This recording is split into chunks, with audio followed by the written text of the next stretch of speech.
Okay, welcome back everybody. Hopefully we won't have as many issues as we had last week.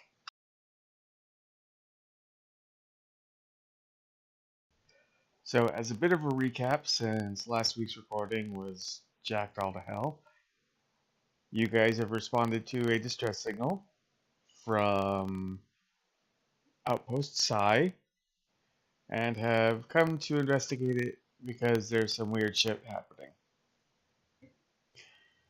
Uh, Frank was promoted to the commanding officer at the end of not this last session, but the one before that, right? Yeah. Okay. So, excuse me. Uh, you have so far looked at the comms array and found out that nothing is wrong with it. No distress signal has been sent, and you guys are getting conflicting information about it being broken or being fixed. And there's something weird going on in the mess hall as of right now because uh, things you have or things that are being replicated have a smell of nail polish. And if I remember correctly, where we last left off, Frank, you were about to replicate something, and Nar, you have been trying to scan people's food, but they are not willing to be social with you for some unknown reason. Yeah, not racism at all. Unknown reason. No, the Federation's not racist whatsoever. How dare you? Of course not. I mean, they just got done with, it's only been 2 years since they got done with a war with your people. I'm Yeah, sorry. Another war with your people. racism.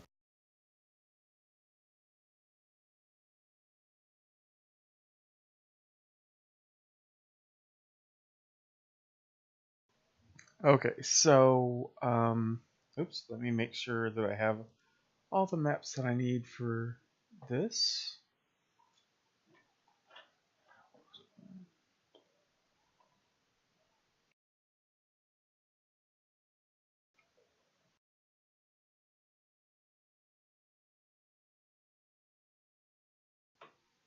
Okay, I'm going to move everybody to another map.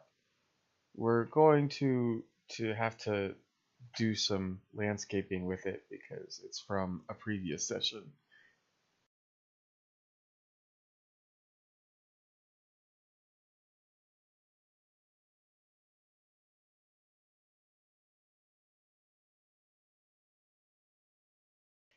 But it kind of fits with the whole thing. Let me just start trying to delete stuff.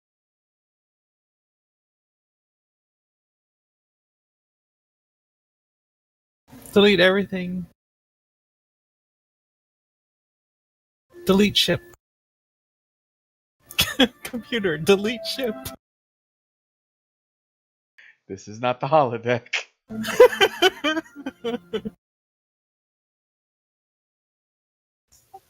Well, as long as we can delete Hartley, we're fine.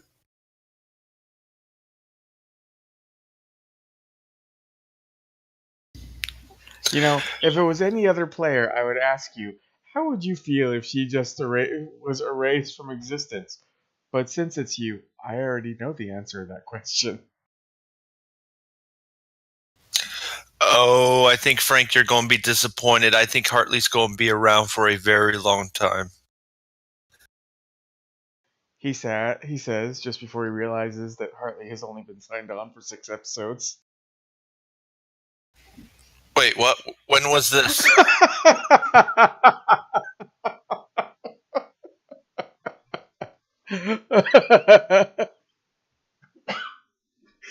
Oh, that was fun.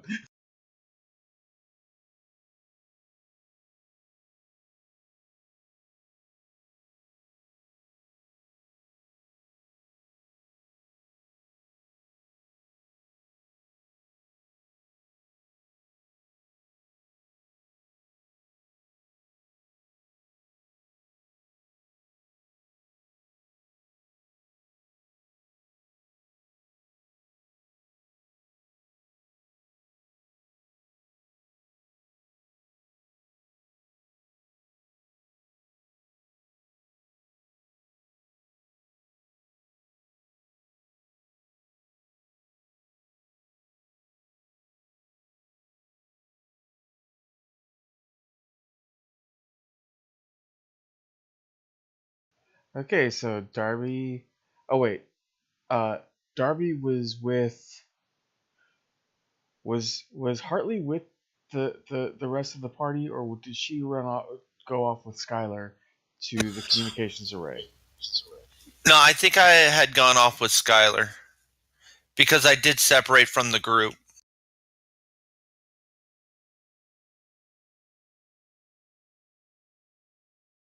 Actually, since Che is not, or Josh isn't here right now, Che had to go to the bathroom. Too much replicated nail polish. Or, as the Federation calls it, coffee. Gross.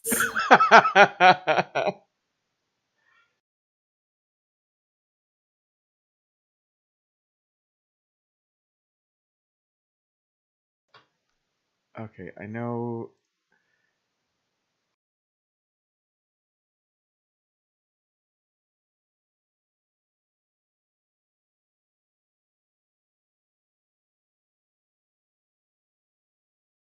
Sorry, I'm placing all of the away team tokens on this map just in case.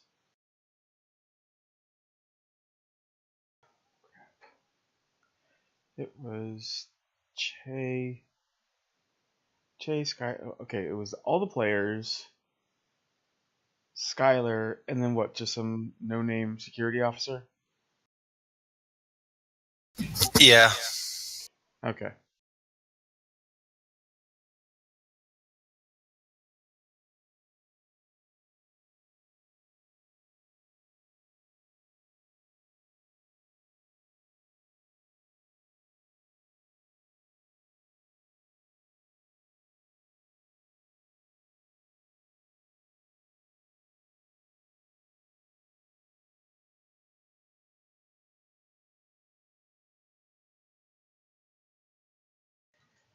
I'm sorry. It's taking me forever to place tokens. It's fine. Take your time.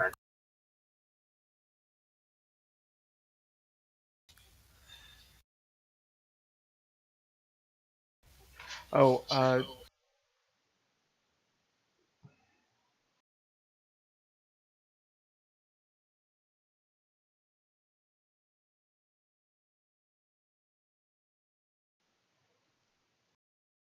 son of a bitch, Roll20. Why don't you ever fucking work?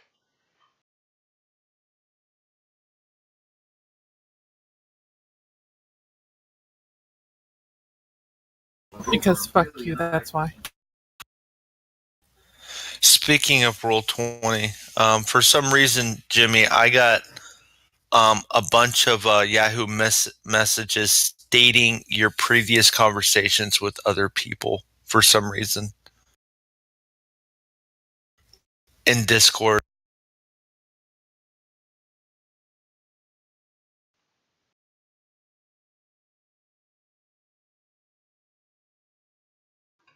Wait, what?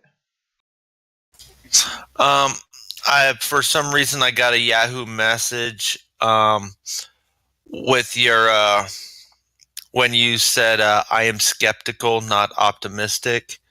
In previous ones, with somebody called Ivy or something. That is Paula. Oh, yeah, I got those. For some reason, I deleted them, but for some reason, I was getting Yahoo messages on, and it had those conversations in it. No idea why. Discord will send you emails or whatever if there are messages on a board or on a server you're part of when you're away. Oh, okay, that makes sense because Discord automatically boots up when I reboot my computer, and I bet because recently I had to go to work, so I updated and rebooted, and I let it do its thing while I was at work, and I bet that's why. Okay, I am going to retcon just a second. I'm just going to say that Hartley is in the room with you guys. just because everybody's here. Okay. So nameless security officer went instead. Well, I thought nameless security officer went. I thought both security officers went. Was I wrong on that? I honestly, I don't remember. One security officer went with with the engineer to go check out the array. Oh, okay. Then I will just switch it out that Hartley sent the NPC. I'm stuck with the commander. Honestly, that would make more sense, and in the long run, anyway. I don't know why I volunteered to go instead of sending the other guy. Okay, so let us pretend that all of those itty bitty consoles over at against the wall are the replicators.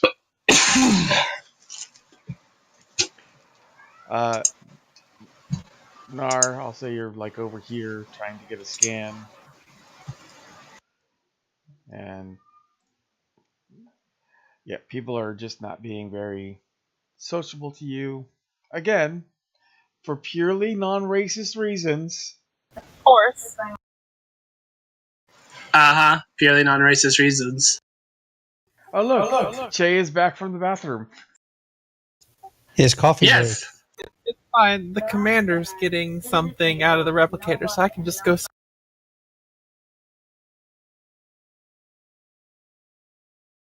I don't need these losers. Someone slipped catnip into my coffee. Yes. So Catnip. Che is high as fuck. I ignored the doctor for purely non-racist reasons. Just Okay, kidding. So I can move that token, but I can't move the token that's there.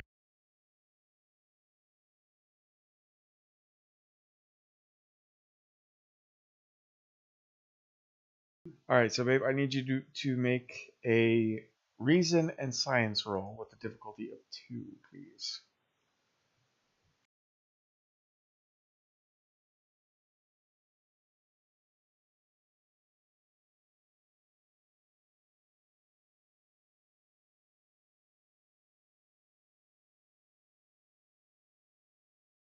So 1 and 2. Yes. And am I using a focus? No.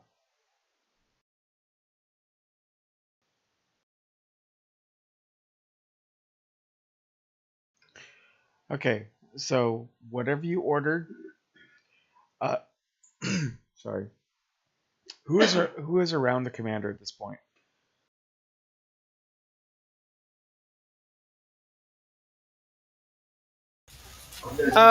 You know what? I'll go over there. It's fine. I'll be your friend.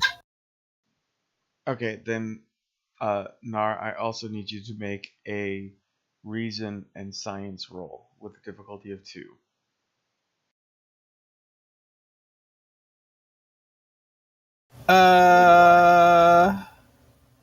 What does that mean? Is that the task roll or the complication? Complication 1, task of 2. Okay.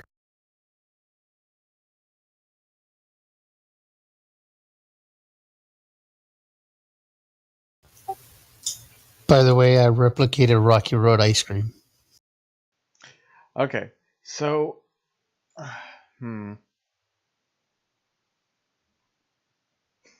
You are carousing? Okay. Well, that went terribly. That did go terribly. I'm trying to think of what the complication would be. Wait a minute. She is a doctor. Wouldn't she be using a focus because of her medical expertise? No. Okay. Complication. The replicator suddenly breaks down and just sprays ice cream. Unfortunately, the replicator isn't like a food dispenser. It's kind of based off of transporter technology, so there would be nothing to spew it from. The horrible nail polish smell gets to me, and I faint. I don't know. You just sealed your doom. Okay. I'm not going to say that you faint, because I think that's too severe of a complication for just what this role was supposed to accomplish. So you can either let me have a threat, or you are just nauseated and must immediately leave the room.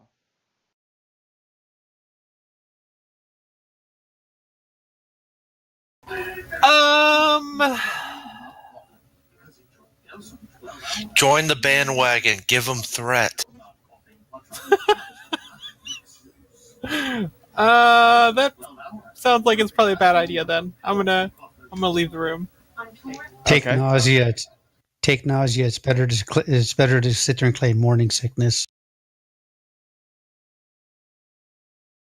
Oh my! The darkness would kill me if I did a storyline where Nar got pregnant. It's true. Yeah, but the bigger question would be is who's the father? Q, of course.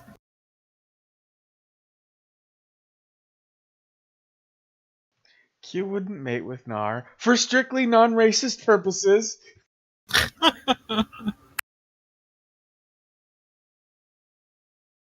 It's one of those weird energy babies.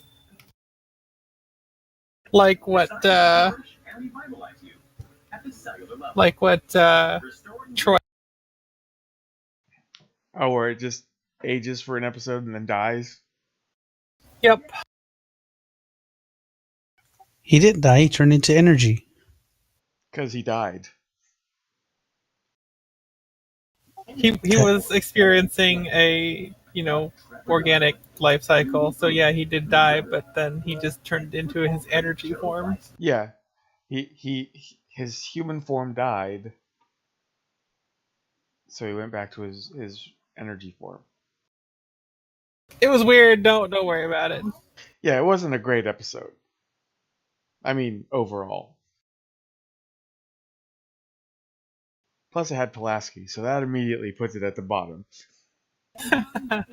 Yeah, I didn't care for her that much either. Okay, so you have your Rocky Road ice cream.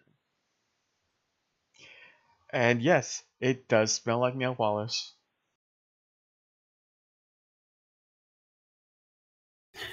Well, it smells like something. I have no idea what nail polish smells like. You know what isopropyl alcohol smells like.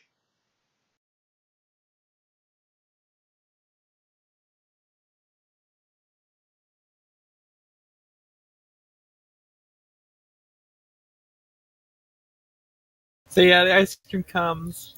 Narc covers her mouth and just runs out the. And this is coming from somebody who drinks like thick maple syrup that's quote unquote alcohol. You shut up. Knar is amazing.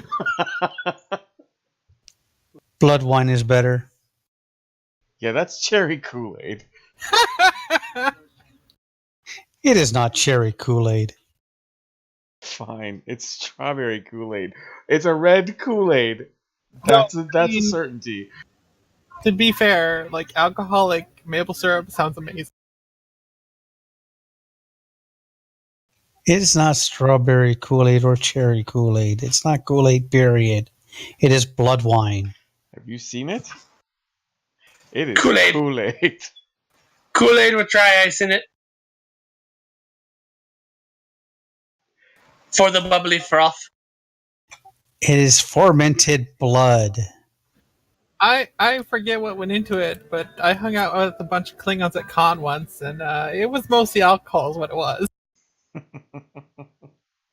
Well, sure, the human equivalency of it is just alcohol and red food coloring, but in the show, it's Kool-Aid. It's supposed to be fermented blood. Well, it's not. Didn't we talk about this last season, and it was confirmed that it is under no official source? Does it actually confirmed that it has actual fermented blood? There's no official thing about what blood wine is.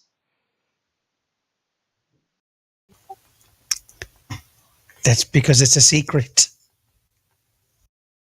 Because they The don't want secret you is to that know it- it's Kool-Aid. I'm glad Jimmy said it. They don't want you to know that the 2325, prized Klingon blood wine is about $3 worth of Kool-Aid packets and like 6 pounds of sugar. Yeah, whatever. Okay, so are you going to eat the Rocky Road? I take a small taste of it. It tastes like Rocky Road. It just has that horrible smell to it. Hey, Emily, since you're now out in the hallway, can you give me a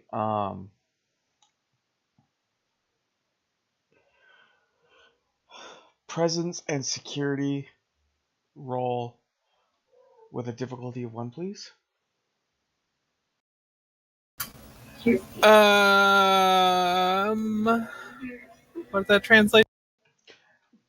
Complication 1, task roll of 2. It's just I need you to give me a presence. Actually, insight. Sorry, insight and security. It just keeps getting worse. Sorry.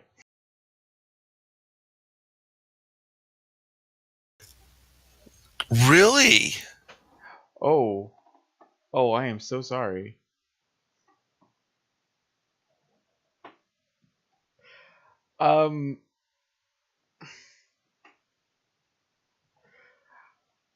How's this? I will let you re-roll an insight and medicine roll, and I need a difficulty. I need 1 success.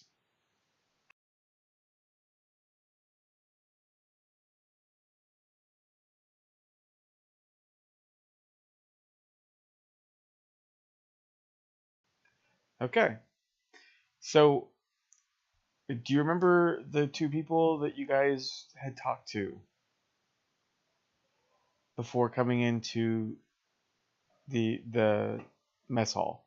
Yes. One of them was in charge of the station, right? No. No, in the hallway. The 2 people in the hallway. The human and the Bolian. Right. Oh, yeah. Do you remember anything about the human? Unfortunately, not specifically, no. Well, she had gray hair. Now she has red hair.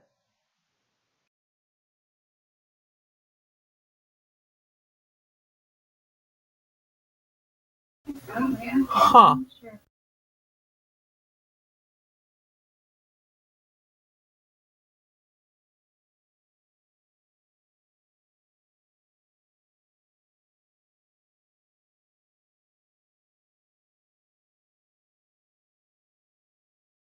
Any other differences? Like, is it just the hair? For her, it's just the hair. The Bolian also has a different skin color. It's a darker shade of blue. But otherwise, they appear to be exactly the same. Yes, and they're still just chatting in the hallway.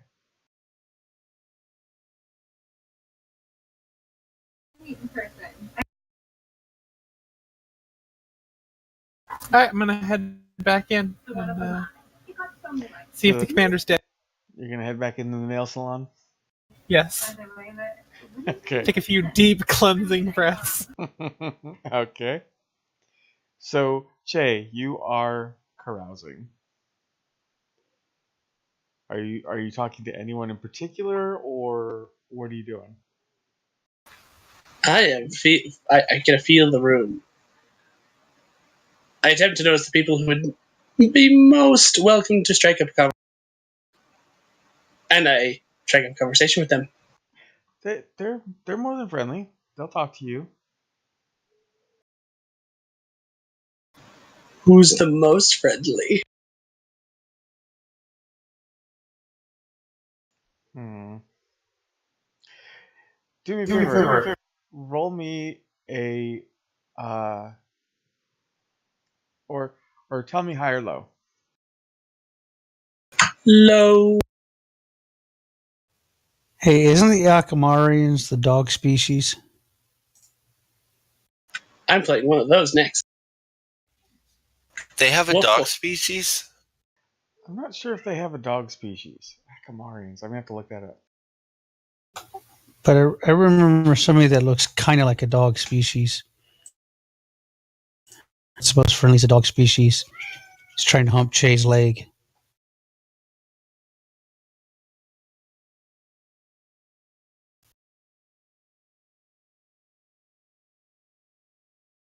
That would not be a good idea. That would, in fact, be No, Akamarians are the not darkest a dog species. timeline.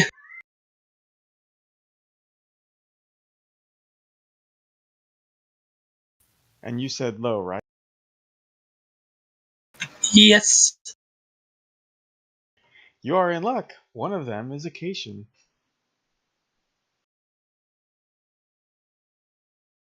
Oh, good. My peoples.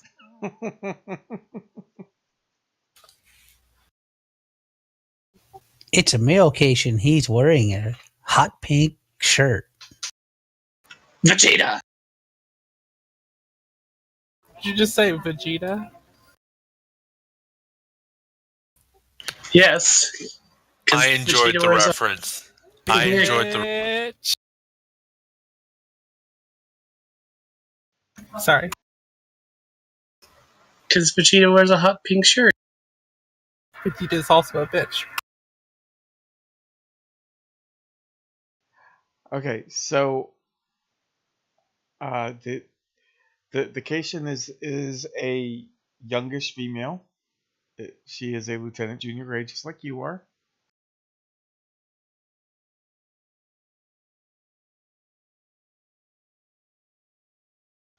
And she is currently eating,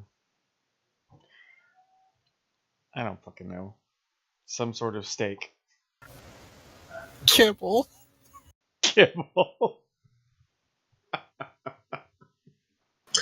Actually, that'd probably be a thing that would actually happen if you were a largely predatory species that required large amounts of proteins. Yeah, you'd probably come up with like kibble snacks at some It's either dried that meat treats. it's either that or she's accessed the Enterprise data files and is now eating feline supplement 23.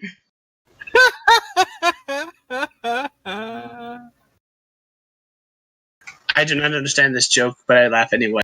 Data's cat. It's Data's cat. It's for Spot. That's his favorite nutritional Okay. foodstuffs. Okay, so she sits down after breaking the.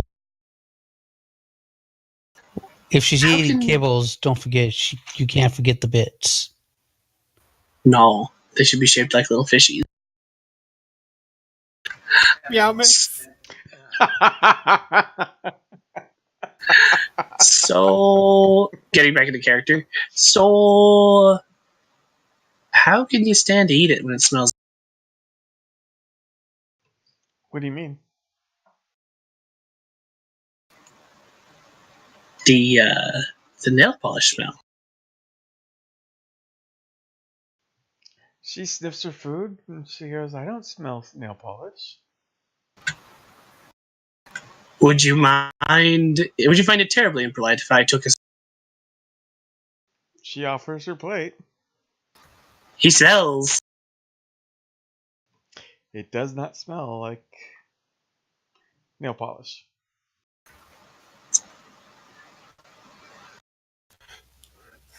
Shay raises a brow. How'd you make it?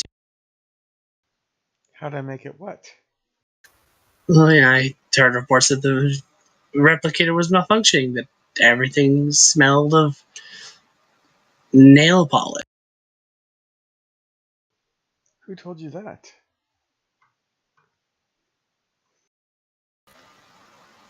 One of the crewmen out in the hall.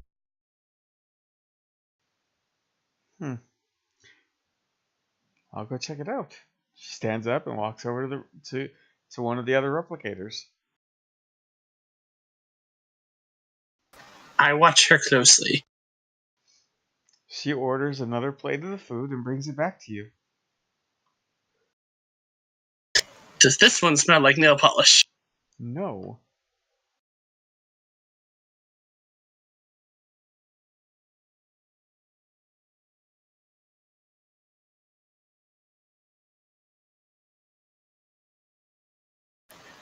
Shay takes a bite of this food.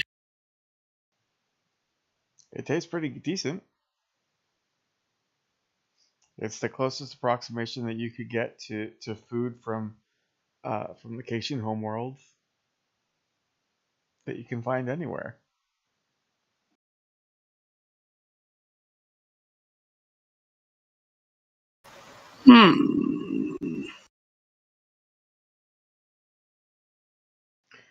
What is Hartley doing?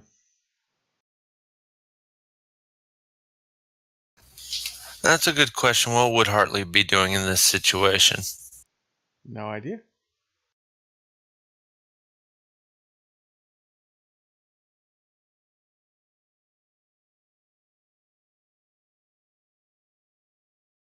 Assuming no one's looking threatening, right? They're just going about their business.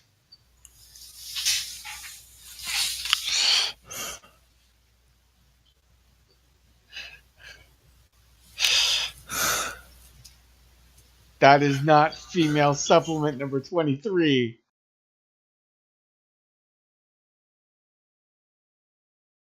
Are you sure? It's the best image I could find.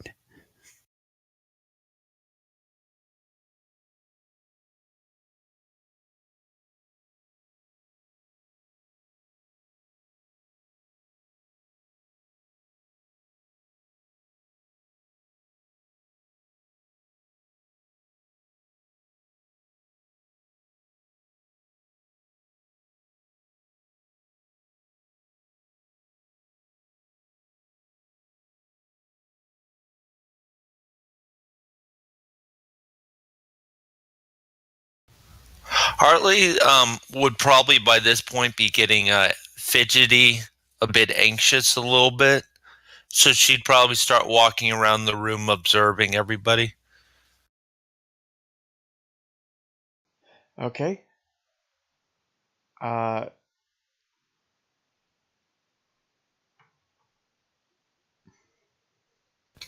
Okay, how about this one? Darby, when you get to around where Che is, I need you to give me a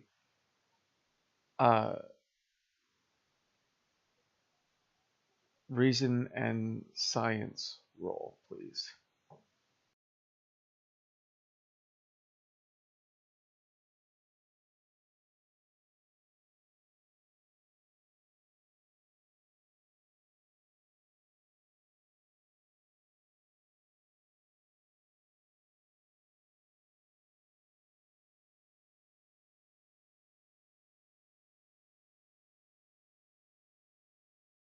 Oh, I have a feeling this is going to be a bad roll.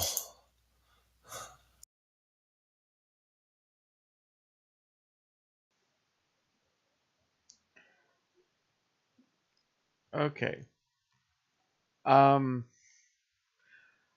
When you get close to their table, you have the definite smell of the nail polish.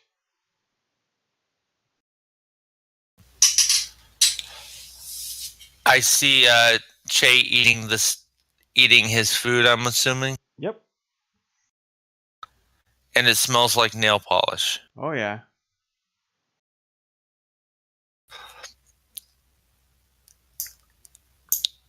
I walk up to Che and ask him, how can you eat that when it smells so badly? Oh shit. Racist. Oh, snap. Let me Nope, retcon nope. that real quick. No. Nope. Che fixes Hartley with a look. A long stare, as only a cat can stare. I don't at all know what you mean. It smells fine to me.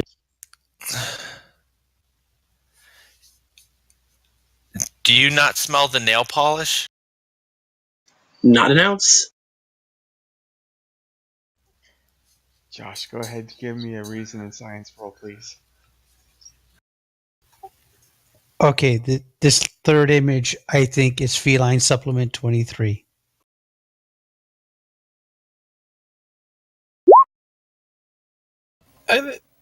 What the fuck? 2 successes and a complication. Make it happen. Go! Wouldn't that be the opposite of a sub? Never mind. You know what? Never mind. What? I think it's taking it a little too literal.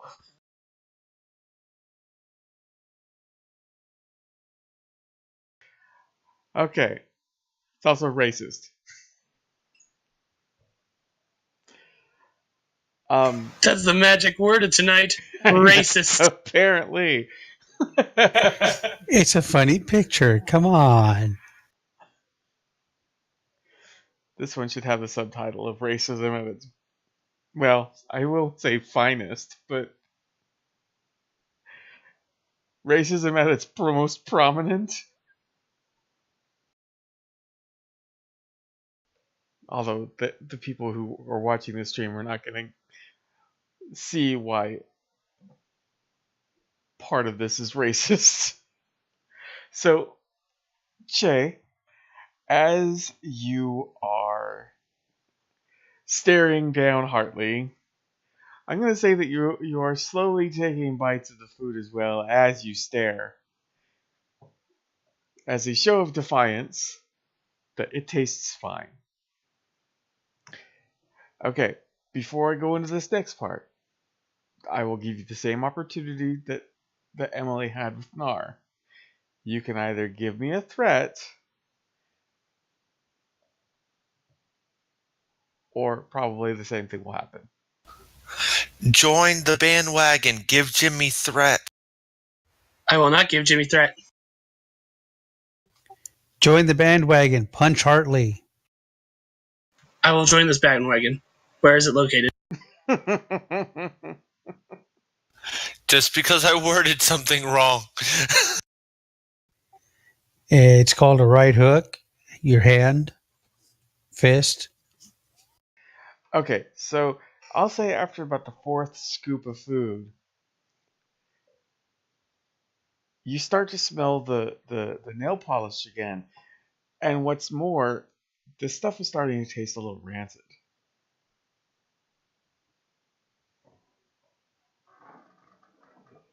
Che immediately stops eating.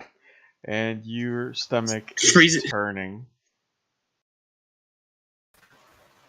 He has a long look like he's considering spitting it out.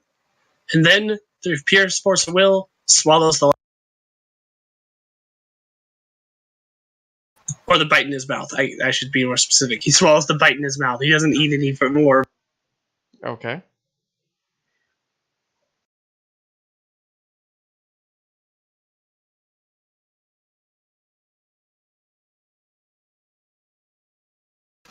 What is even going on here?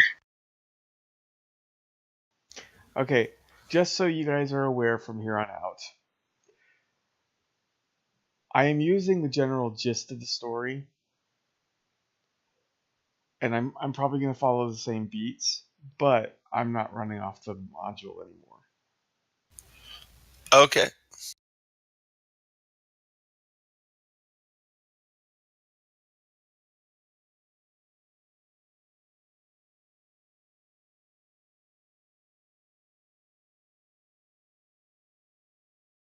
Anyway, while Che is trying not to throw up, I'm gonna go and see if I can scan the commander's ice cave, but I'm gonna hold my nose first, obviously. Commander, I need to scan your.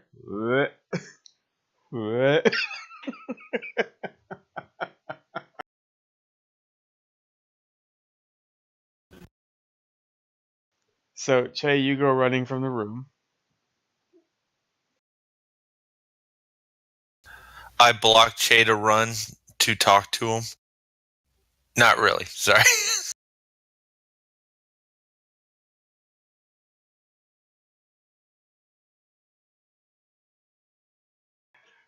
You know what, Josh? Frank is telling me to just have that play out.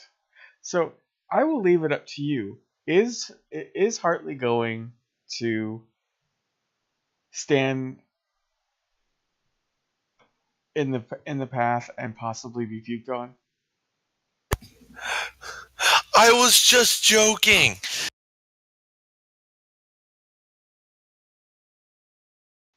But this offers great role playing. Remember what happened last time when you made a joke like that? I'm gonna make a roll. Okay. We're gonna leave this up to the dice.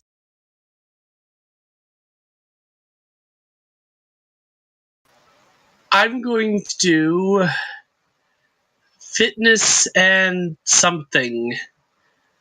What would it be to scramble literally over Hartley and run for the door?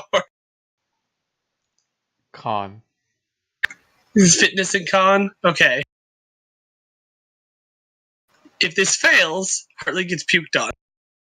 If it doesn't, Shay gets Okay. out in the hallway. You know what? Since you are trying to vault over, I'm gonna go the additional route and say that you need there's a difficulty of 2. Okay, so complication range 2. If you want to spend karma, I will No. not say no. No. Not a complication range. You need 2 successes. Okay. That's what I was going to go for anyway. So yes, Shay's about going to attempt to scramble over Hartley with feline grace, or at least as much as can be mustered. And fails. Okay, so Che starts to attempt to maneuver around Hartley quickly, halfway up the table, and just any way to get past Hartley, and fails. And Hartley, you now have sick on your boot. Just on my boot? Since there was one success, I'm going to say it's just your boot. I was gonna say, don't question it. Okay. That's just inviting him to make it worse. That is true. No, I picture that going so much worse than it was. Okay, I'm going to specify out of character this time. I use Chase tail to wipe it off. Well, you can't, because Che, after spewing, has continued his way out the door. I'm going to find something to clean my boot off with.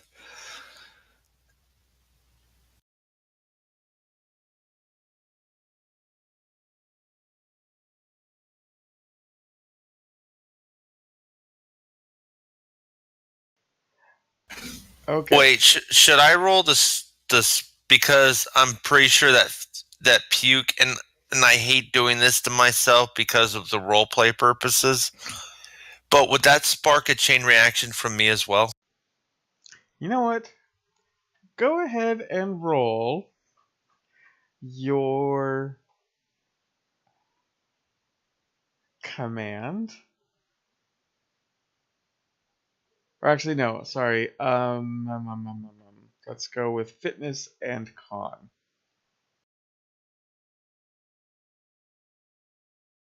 Might as well go with the same stats that Che did. Okay, 1 and 2 with 2 successes needed. Uh-huh. Oh, shit. Damn. So in this adventure, the Star Trek Tempest game has now gone to some sort of weird Orville combination. Oh my god, yes. This one totally has more. Even though this is supposed to be a horror-filled adventure, thank you for adding Orville to it. So You're welcome. So, I will say that there is enough commotion from that table that Nar and Moral, you're both over there scanning the ice cream, and you kind of vaguely hear Hartley go, "How can you stand eating that? It smells like nail polish." And then you notice that there's a good few seconds of Che staring Hartley down, and then you just see Che bolt upright, try to get away, and then bleh, down onto the ground. He pukes on the ground and then runs out the room. At which point, you see Hartley go, "Oh God!" and then she runs out the room. Oh man. I mean, it's a good thing I'm a doctor. That's all I'm saying. It would have been terrible if Nar did the same thing. Just a horrible chain reaction of puke. But I'm not going. I'm a doctor. I'm- I've been through this before. Yeah, I It's was about fine. to say, I'm not going to make you do that. You're a doctor. You've seen people's innards. I've probably had stuff in places worse than my shoe as well. That's true. You've had other gross things sloshing around in your footwear. Yeah, she's had worse things in places. Wink, wink.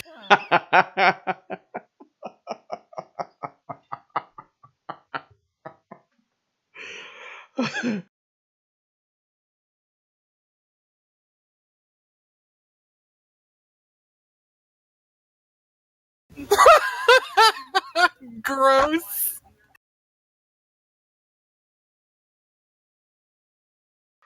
Oh, I love being able to not be heard in the recording. You should just put that in. I mean, we're way past that being surprising. Okay, for those at home who missed that comment, the whole "she's had worse things inside her" wink wink. We are naturally talking about Cardassian penises. We are not.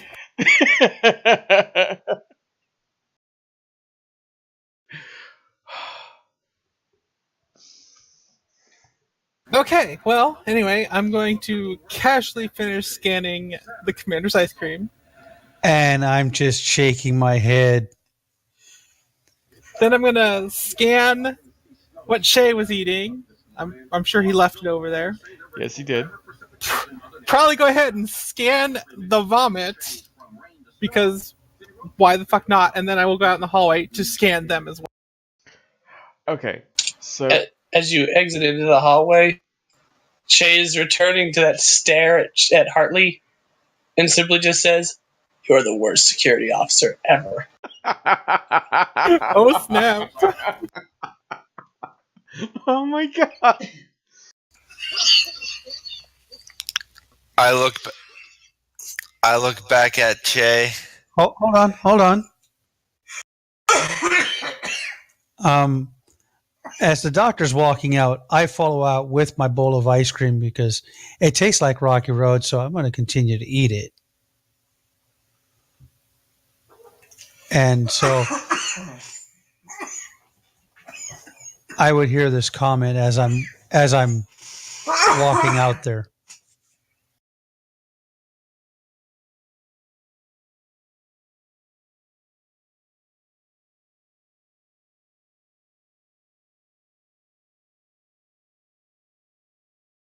Okay, now you can go ahead, Darby.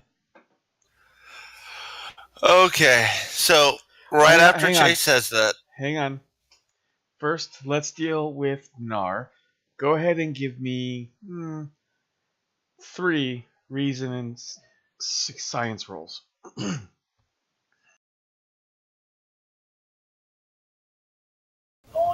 Science, not medicine?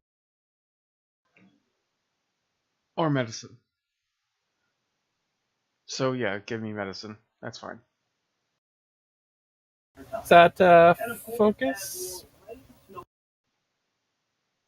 I'm gonna say no. Okay. Actually, don't hang on. Let me double check right quick. Oh, I'm dying.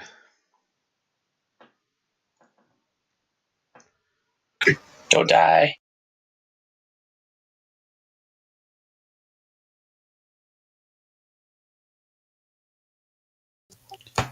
Don't worry. I'll get Cthulhu to resurrect you.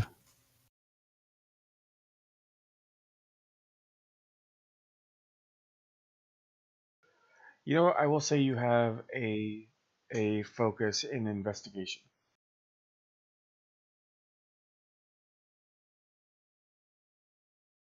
Okay, so you said hold on as I push the button, so do you want me to re-roll that first one, or are we going to let that stand?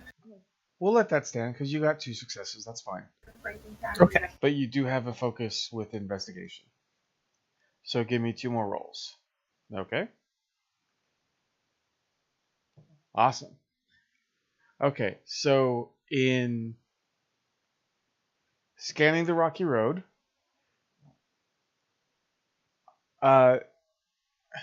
there's no real reason why it should have that smell. The tricorder is saying it is Rocky Road ice cream. It is chilled to perfection.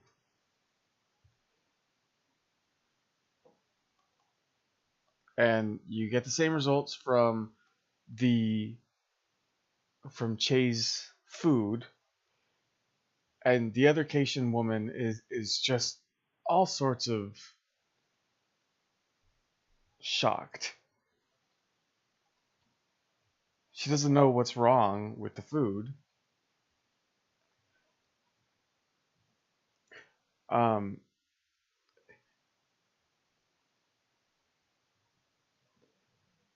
There's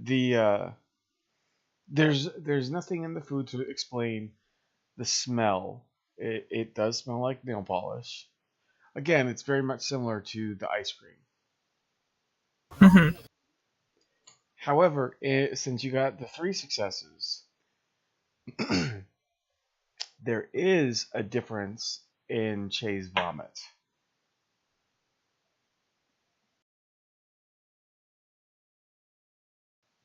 Uh-huh. The chemical composition is slightly off. It's almost as if it's rancid.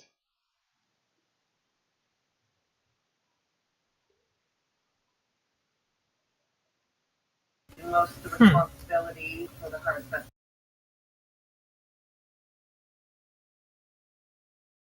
If I check the food and the ice cream again, does it still come up normal? It does. Frank, I need you to roll fitness and con, please.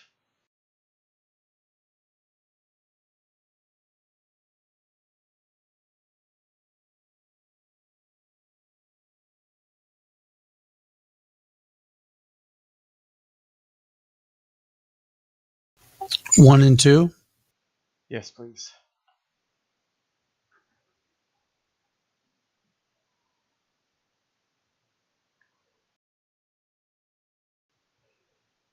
Okay. You stop eating the ice cream. It is definitely not agreeing with your stomach.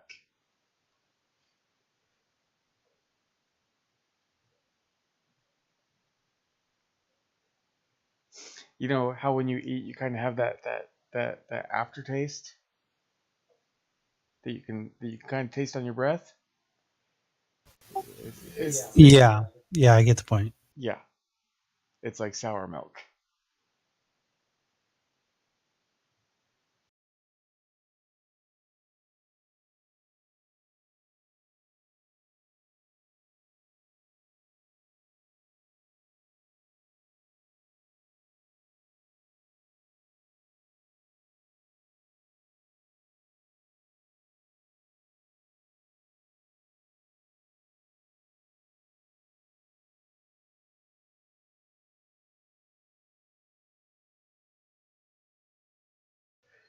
You, however, are able to keep it down and not vomit.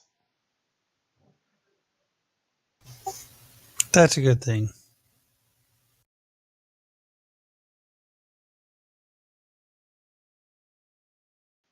However, at this point, you were wishing you were Counselor Zota because that bitch can drink battery acid.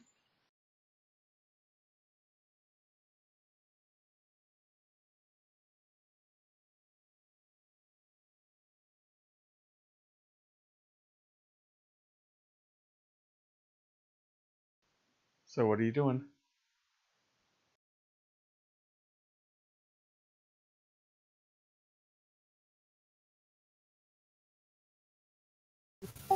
I asked Nara to scan it real quick.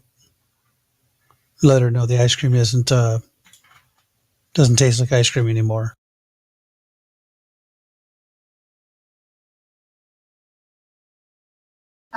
Alright, I'll go give it a scan then.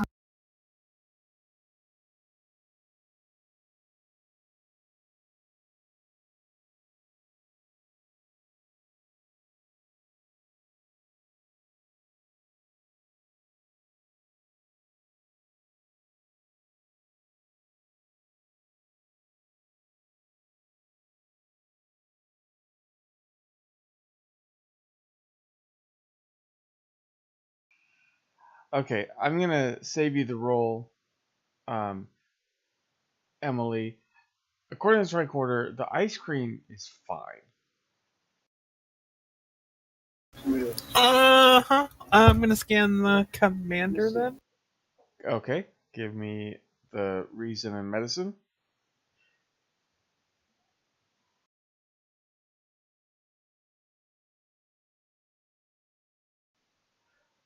Okay, scanning the commander. You you can imagine that if she did not have her Klingon redundancy organs and her denobulin biology as well, she would be upchucking right now because she's essentially eaten Rocky Road cottage cheese.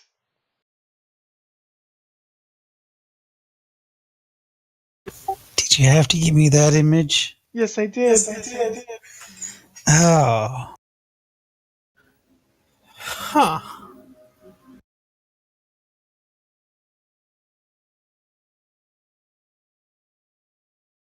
No, the ice cream still scans as fine, but the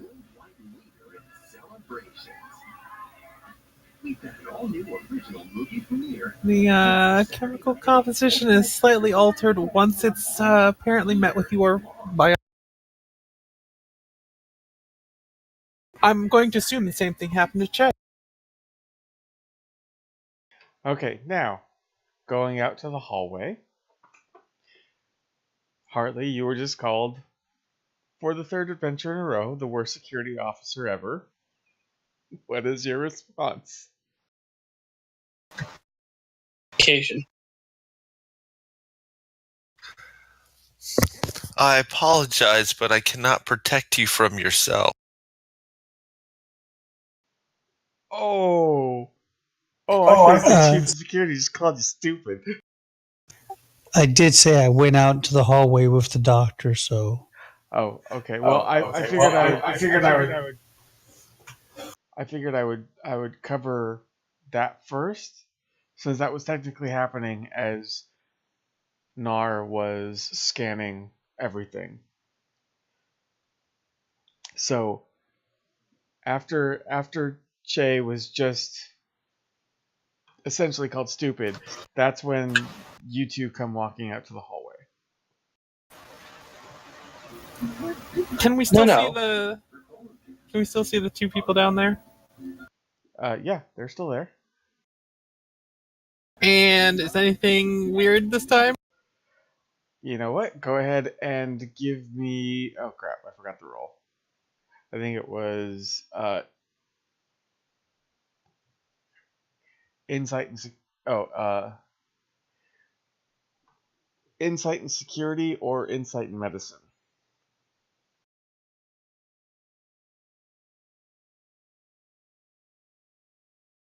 With a difficulty of 2.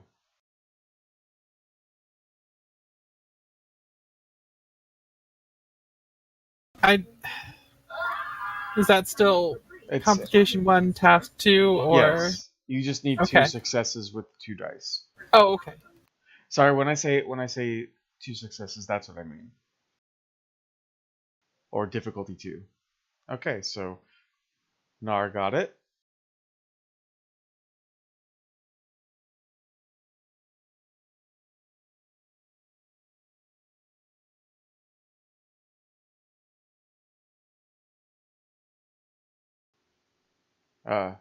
People? Yes, Nar got it. What did Nar get? Oh, you want us all to roll? Yeah, because you're all out in the hallway now.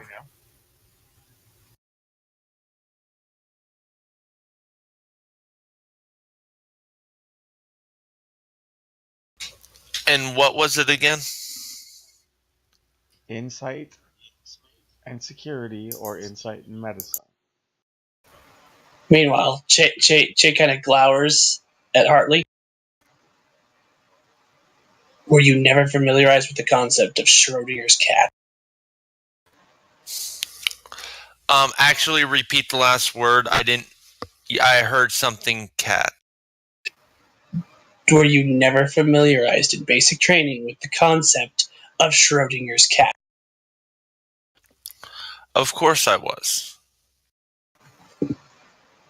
Then when something doesn't seem amiss, don't point out that it is amiss. I apologize for my comment. I will try to word things differently next time. She says that with an actual apologetic face. She actually did not mean to offend you when she stated in the... Okay, so everyone sees the Bolian and the woman. However, with the exception of Nar, you now notice that the woman has red hair and it's cut short. Nar, you realize her hairstyle has changed. I hate to interrupt your little lover's spat, but... And the Bolian is back to a lighter blue shade.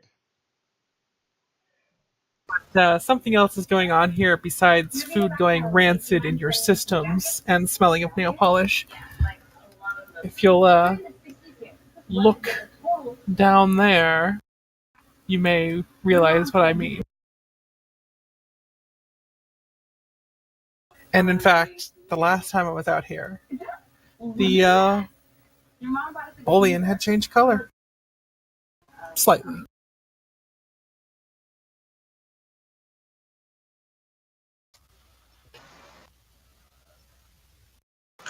So,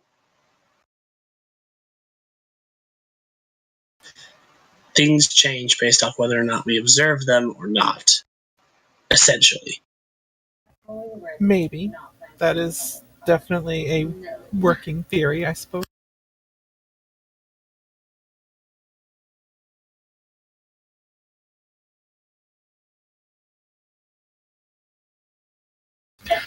Though I'm not certain what would have triggered the change in the ice cream necessarily.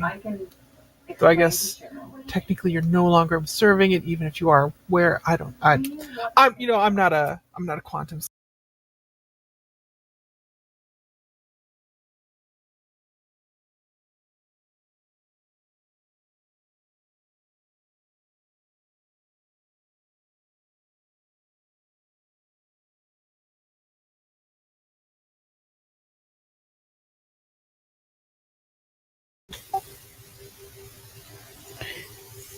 I tap my comm badge and get a hold of Skylar.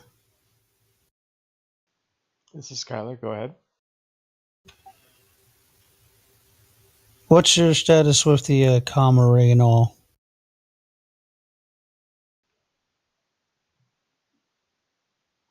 The comm array is working. Have you noticed anything weird in where you're working with the crew or anything?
Nope.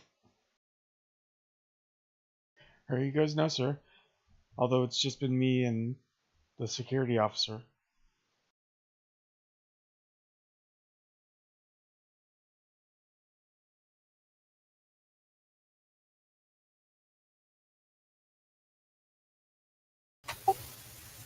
Okay, have you run any diagnostics on any of their other systems?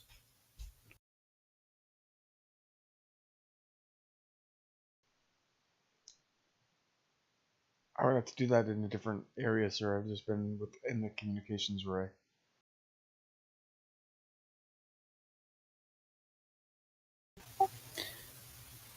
All right. Head out to check out some of their other systems. Just do a diagnostic, replicators, and all, and see what you could find out. And keep your eyes open for anything out of the ordinary happening. Aye, sir.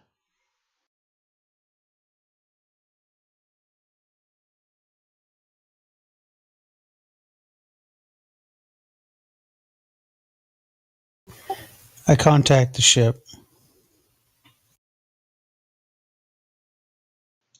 This is Commander Onivern. Go ahead, sir. Can you do a detailed scan of the area, see if there's been any like temporal anomalies or anything like that going on? There seems to be something weird on this station. I'll get back to you as soon as I get the results, sir. Roger that.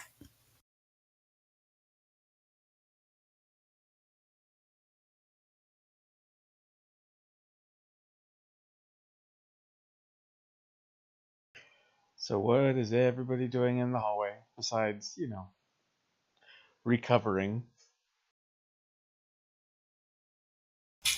Hartley has completely cleaned herself up by now, I'm assuming, before they entered the hallway.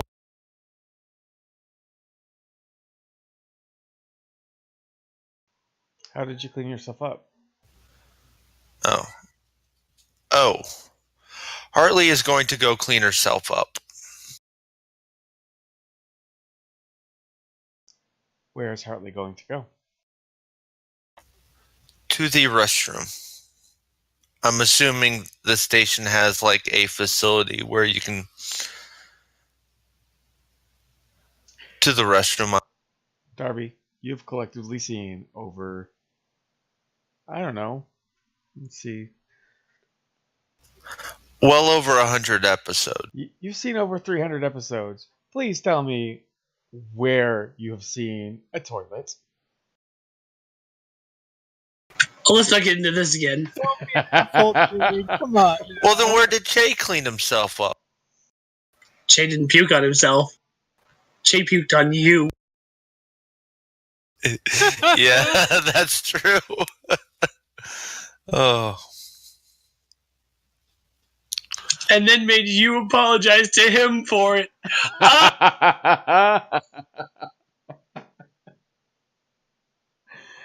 Oh, this game's fun.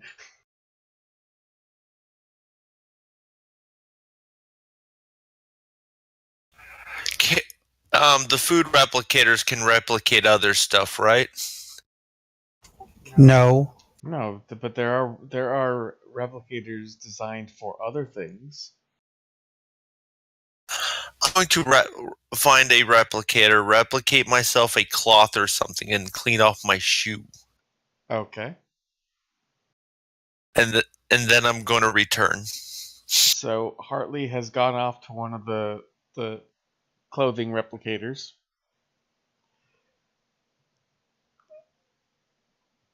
What is the rest of the party doing?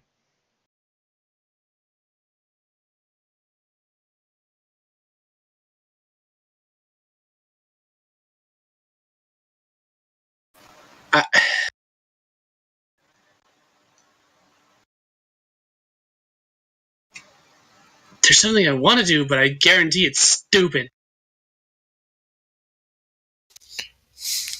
Look, you have Darby in the party. It's not like has stopped him doing anything before. Yeah, I gotta back Jimmy up on that. If it's stupid, I'll still do it. So what are you gonna do? Okay.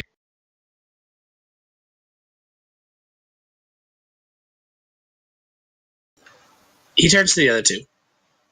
So, the only way we're going to figure this out is probably with further experimentation. We need to find something and observe it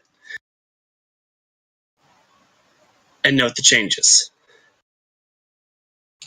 We're going to need... I'm sure that's not a bad idea. I was just thinking maybe we could first just try accessing the ship's public logs from different, or not the ship, the station's public logs from different areas and seeing if they conflict.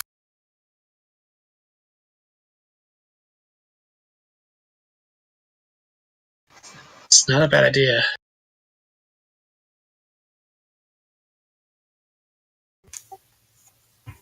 It just doesn't make much sense. You replicate something for the food replicators, it smells like nail polish, but it tastes like it's normal food. And shortly after eating it, it turns Rancid? rancid. Almost as though it's... So is Harley still standing there? No, Hartley. I've probably is gone off and come back. Well, Hartley's gone at the moment. It is almost like that Schrodinger's cat metaphor. I just barely dressed down Hartley. Except it still happened to the commander, but it doesn't seem to have happened at all to any of the current crew members of the station. Well, it's happened to some of them. The smell certainly has, but no one's... Oh, you know what? There is something I did forget. Ensign, what's her face?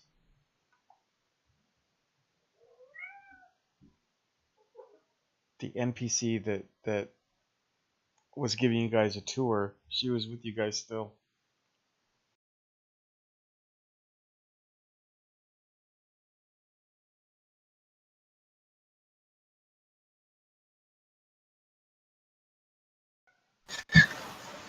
Is it theoretically possible that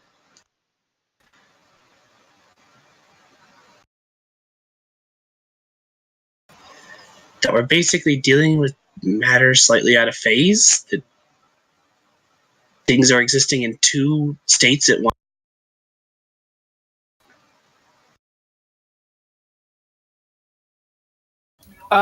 Considering that I've actually seen 2 changes in the woman's hair down there so far, I'm going to say if things are existing in more than one state, I'd definitely say it's probably more than 2.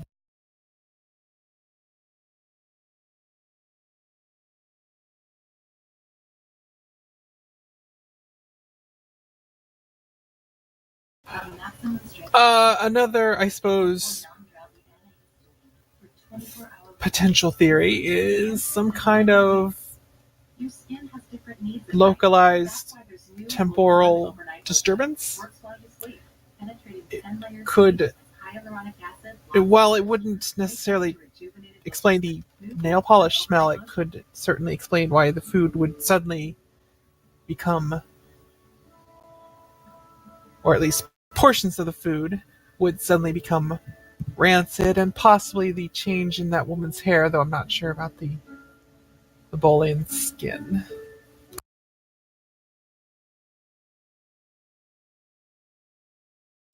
It's a decent theory.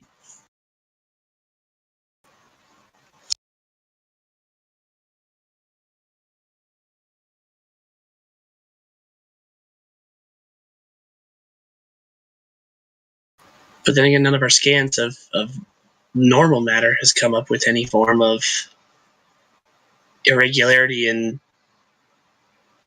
I don't know, their quarks or their structure that would cause like a forward phase in their temporal state. Well, it's not necessarily forward either. I mean, look at her. That's true. But again, it might not be a temporal disturbance. I couldn't tell you right now. I may not ever be able to tell you. Doctor, not a... And that's what I mean. We need more instances. I think you're on the right path with looking at a macro scale of this, because all we've had so far is micro instance.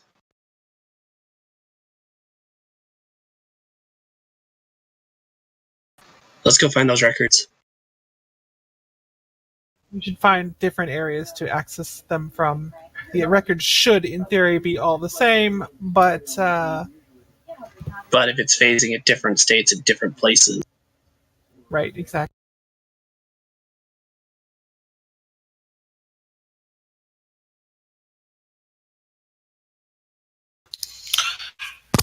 Hey, Jimmy, is it safe to say that I've come back from the replicator by now? Probably not, considering it's not on this deck. This poor NPC, this poor ensign, having to listen to us babble, probably has no idea what we're talking. Yeah, she's just looking at you in confusion.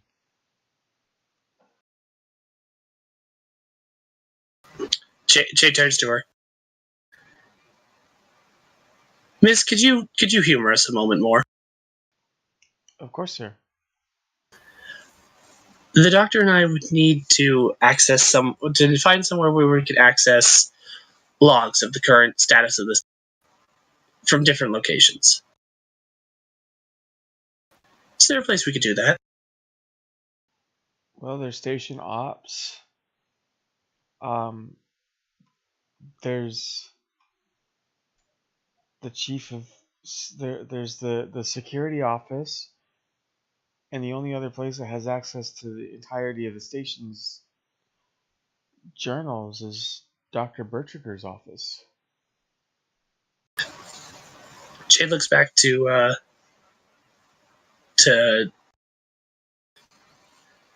do you want to handle the doctor's office and I'll head up to ops? At that point, you hear her go, "No, you can't go to Dr. Bertriger's office." Why is that? The last he gets furious whenever anybody goes into his lab. I'm a doctor. I'm sure it'll be fine. I don't know Well, of we anybody certainly. I don't know of anybody that's gone into his lab.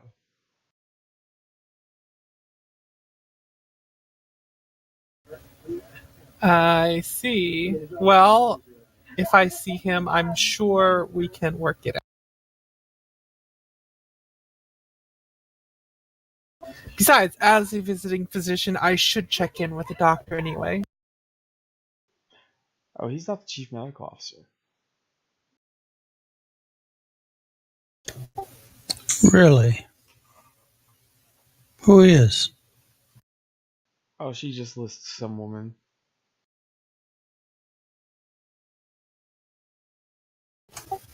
Then what is this doctor's function? From what I can remember, he's a scientist.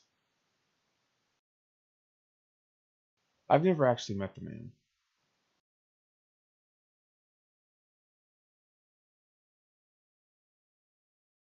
But I've heard he's a violently mean Bolian.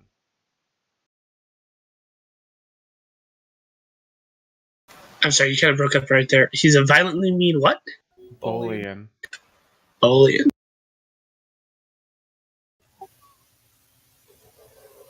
Does he look anything like that Bolian right there? Oh no, that's not Dr. Bertriger. Oh. Be that as it may, I still think it might be important that I pay him a visit. So, How about this? Jay, wait for Hartley. You guys go up and start checking out the logs. I'll go with the doctor and we'll go visit this lab. See what we can discover. Yes, Captain.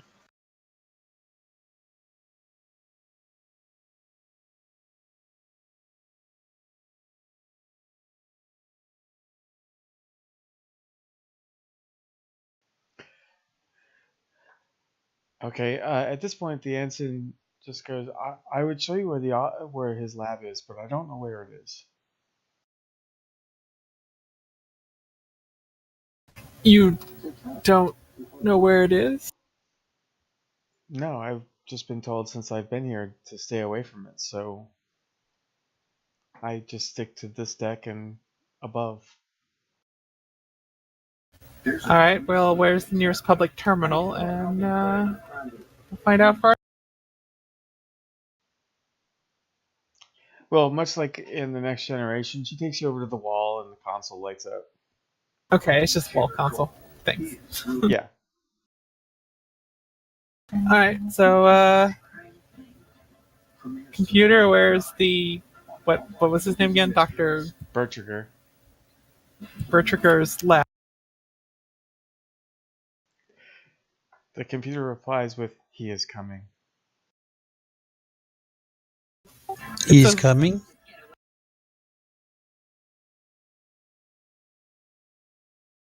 Get it out. Okay. 100% free for How about now try all bring up a schematic of the station? The computer brings up a schematic of the station. there. Can I find the lab anywhere on there? Lab spaces, anything like that? You do see that there are lab spaces, but there is no Dr. Bertriger in the crew roster. This is getting extremely unusual. Curious as it is.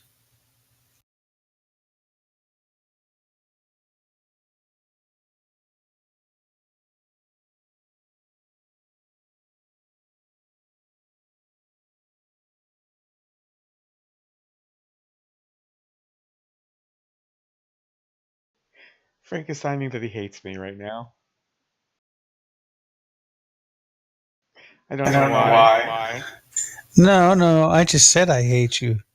I signed I'm going to slap you with my penis. Oh my.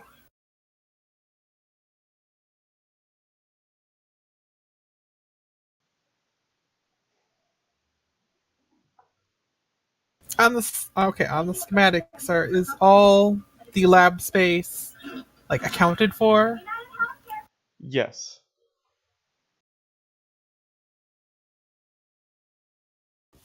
So what is the location of Dr. Butt Trigger?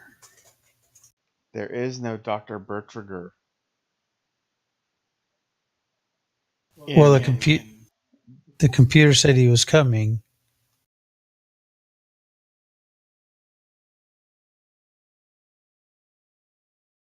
you can always ask the computer what it's talking about. Force to repeat. I asked the computer to repeat its last comment. Dr. Bertriger is not on the station. Where did he go? There has never been a Dr. Bertriger assigned to operate Outpost Side.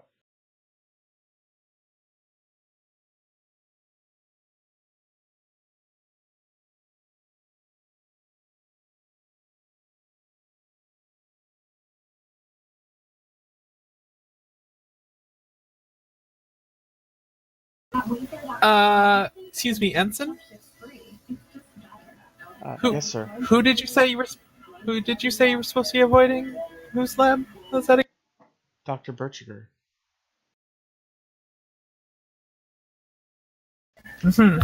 Okay. At this point, you realize that the two people talking are now looking your direction.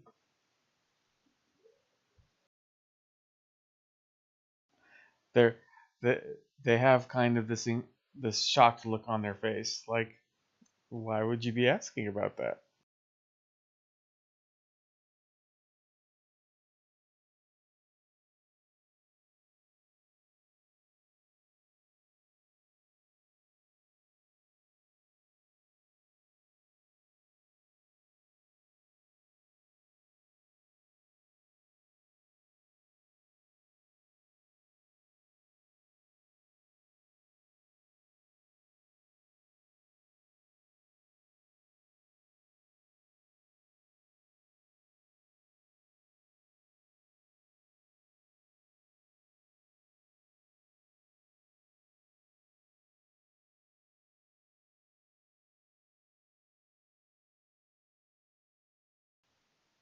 Can you guys still hear me?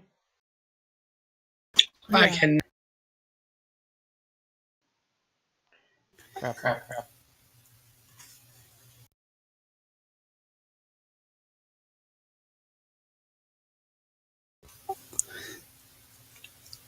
I asked Jensen to describe what this doctor looked like. Oh, she's never met him.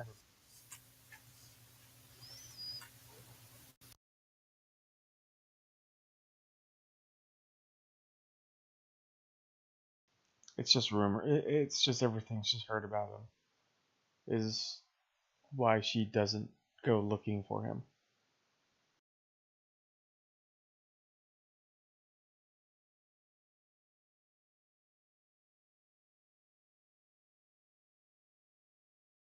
Does she know anybody who's met him? Not right offhand, no. But she hasn't been here for very long.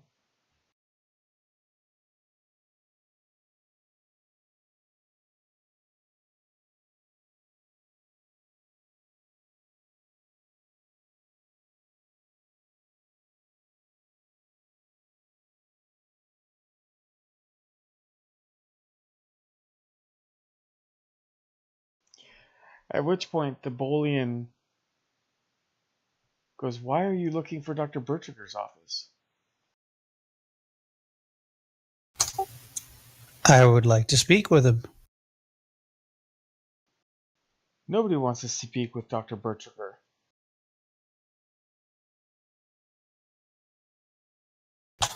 Why is that? Because he's mean and violent. Do you know where his office is? Or where his lab is? He starts to think about it, and the woman with him goes, "Why would you be looking for his office? Dr. Berkshire died. At least that's what I heard."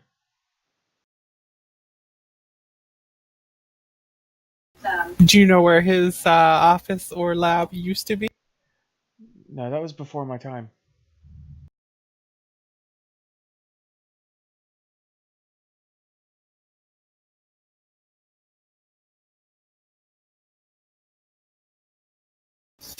Thank you. Can I Nice meeting you. get the console to give me the public records of like deaths on this?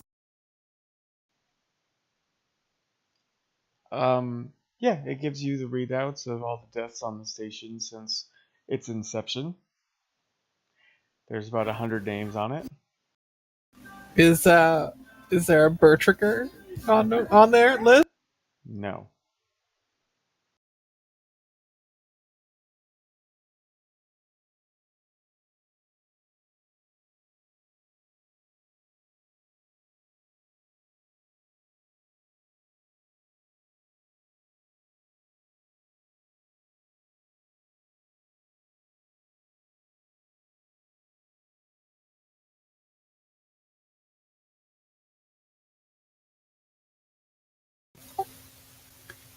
Why is it people are afraid of this doctor if he's dead? At which point Napoleon goes, "He's not dead. You're crazy, woman. He isn't dead. He's still here."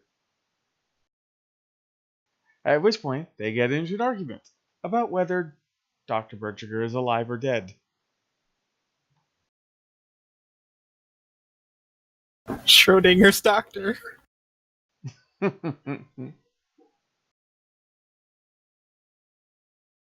How about for right now we just split up like we were planning to, except we check the other. One of us will check one station, or two of us will check one station. The two of us will check the other station, and while we are looking at the public records, we can also look for more evidence or for or against the existence of a Dr. Bertriger. Josh, you still with us? Perhaps another station I'm still here, yes. will have different information.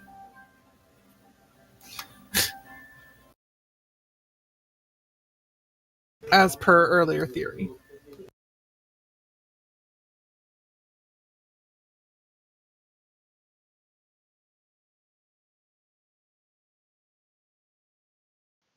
So what say you, Commander, since you're in charge? Well, Emily's just going off saying the same thing I said earlier that we were going to do, so I say we just go ahead and do that. Shane Hartley, go check the record files and see what they can find, and me and the doctor, we're going to go try to find this Dr. Buttrigger. Bertriger. Same thing. Well, she had listed Okay, three places, and so I was suggesting that we split up for the remaining two, not directly go looking for the doctor yet, or not directly go searching through the labs for a doctor who may or may not exist right now. But we could do it either way.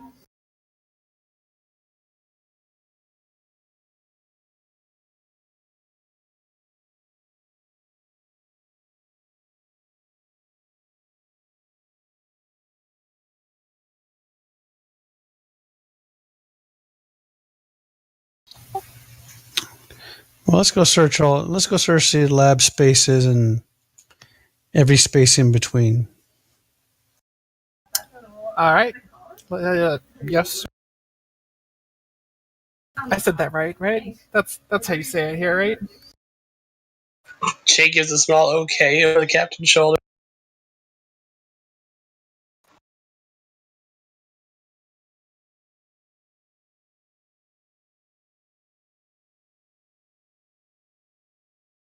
Said all right, and then she's like, "No, wait, yes, sir. I said that right, right?"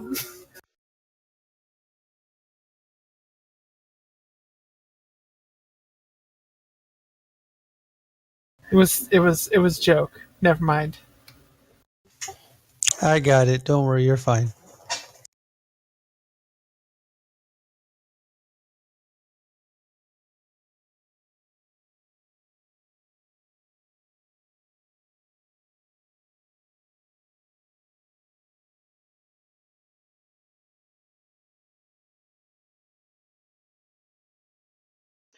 Give me just a second if you guys want to talk amongst yourself.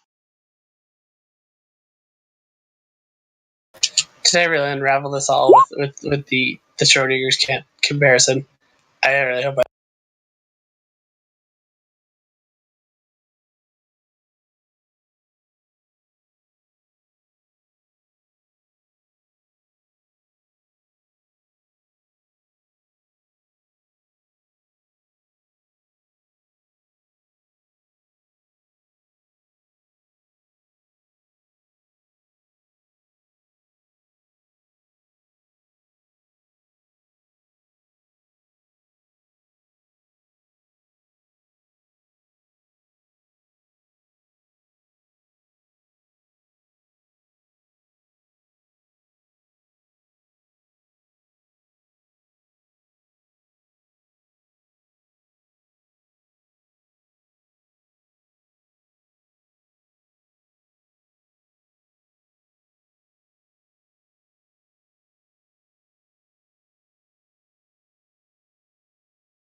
Okay, so Che and Hartley go where? Ops? Is that where you guys were going? Yeah, we were heading to ops. Okay. Frank is getting me some tea, so we'll go ahead and deal with you and Hartley first. I'm assuming this means I've returned. Yes. Yes.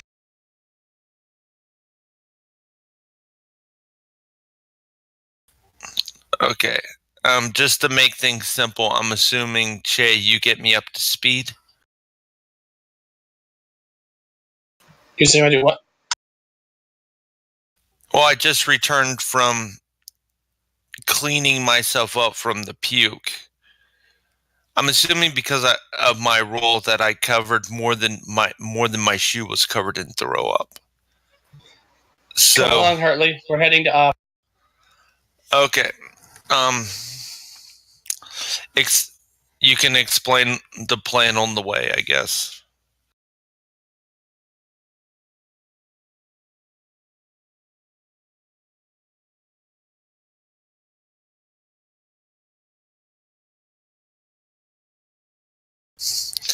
It's the I go first. Sorry.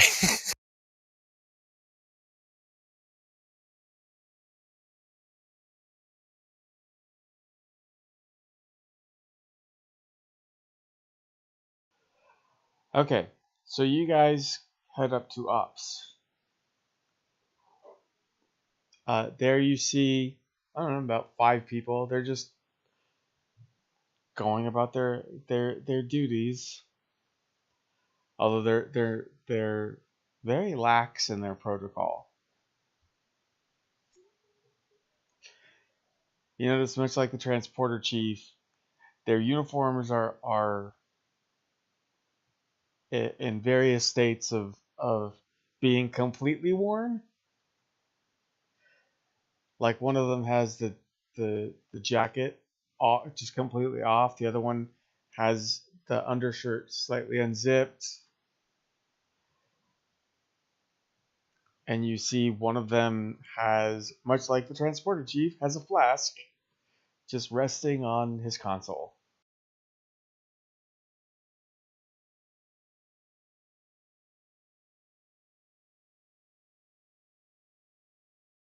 What I missed. We're dealing with Josh and Darby up in Ops first. Okie dokie. Good day, gentlemen. What can we do for you, Lieutenant? Can one of you direct me to a console where I might access some records? In what could be best be described as flippant, they just kind of gesture at all of the consoles in Ops.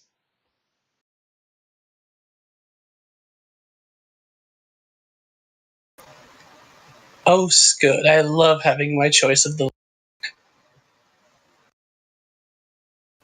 Chave takes a seat. Okay. I just to make a mental note, I look at the person's. This is a Federation-owned place, if I remember correctly. Yes, it is a Federation's facility. And all the workers here are part of the Federation, Yes. I'm assuming? Yes. What was the rank of the person that just gestured Che over to the thing? Ensign.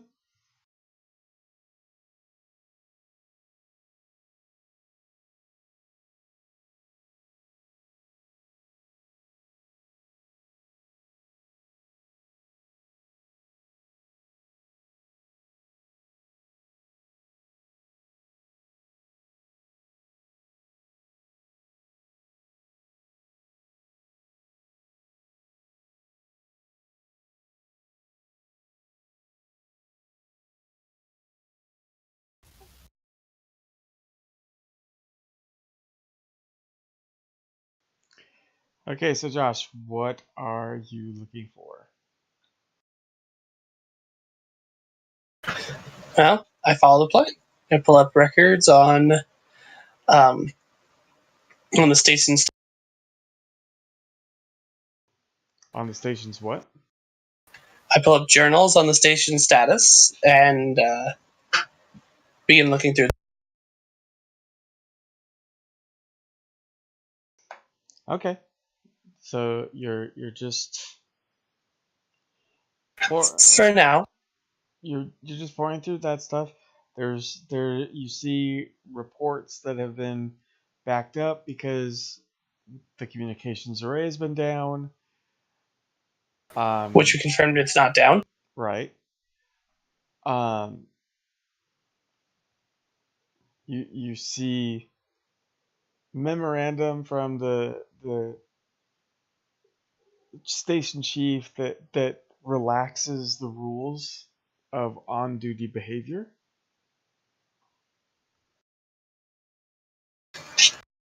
How long ago was that posted? About 6 months ago. Okay.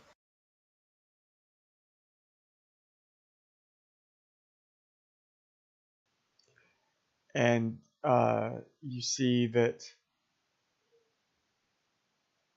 there has been some comments about some computer malfunctions. Then those reports were withdrawn. New ones were put in. It's just back and forth about technical problems that are or are not occurring. Unusual. And then you also see from about 6 months ago, and going back about a year, reports of encounters with Dr. Berchiger. I'm going to need you to roll a control and engineering, and the difficulty is, I need 2 successes. All right. No focus on this? Let me check.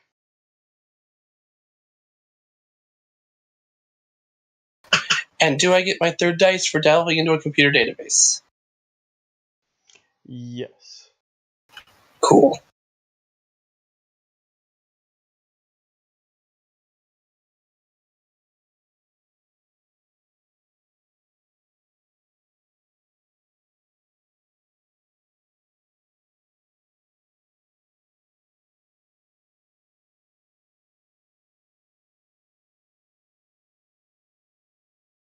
All right, then.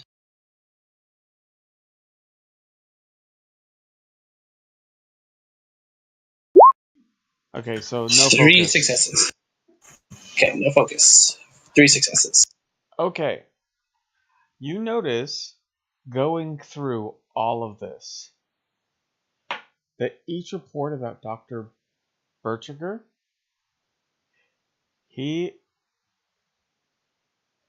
because there's about, I'll say, 12 different reports from different people. Each of them describe him as a different race.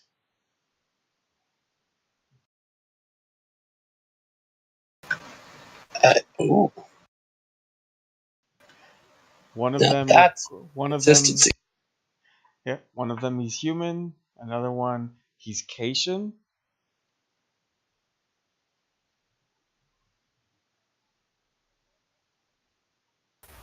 But it seems consistent. Always male, always a doctor, always the same. Well, he's a scientist. They, you gather over the course of the reports, they started calling him Dr. Berchiger, but there's no evidence that he is an actual doctor.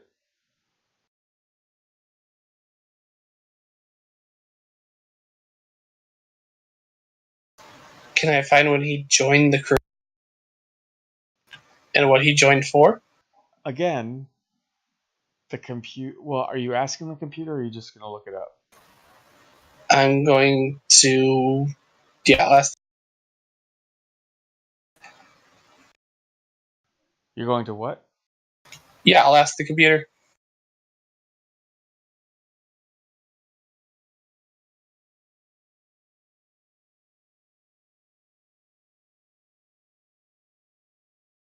The computer replies with, there are six weak points in the Klingon physiology that will instantly kill them.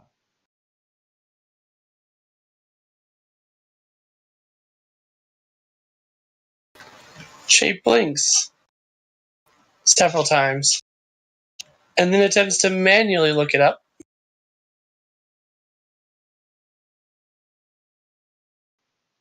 Okay, manually looking it up. There has never been a Dr. Berchiger. There's never been anyone named Berchiger on the station.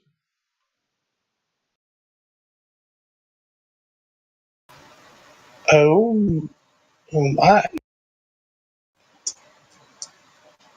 I double tap my comm badge. Who are you trying to get a hold of? The captain and... Okay, so Miral, your combat chirps as you're heading down to the lab area.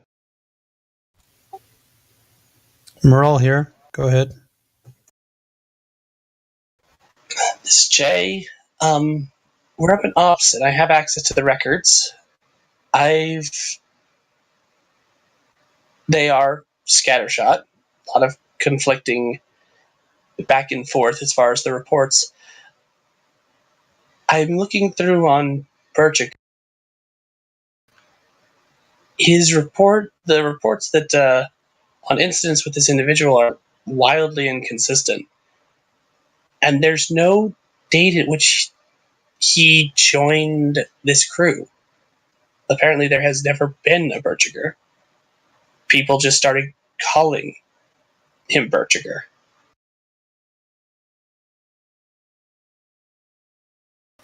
There are no science reports. There is no paperwork that he submitted.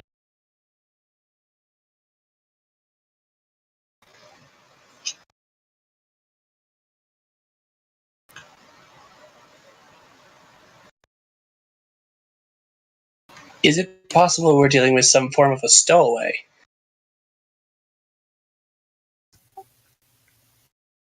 But you say he's been described as being a different race by numerous people? Every report reports him as a different species. And though a scientist, the term doctor was just applied to him. That no one actually knows his rank or what he does.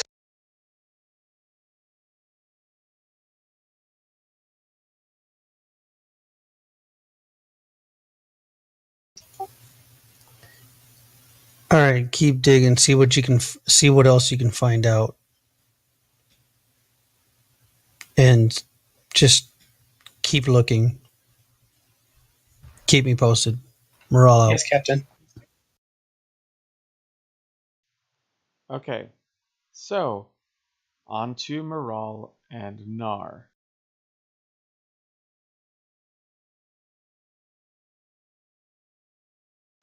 You guys get down to the lab area. There are a few people here. And they're just going about their business. One of them is a botanist.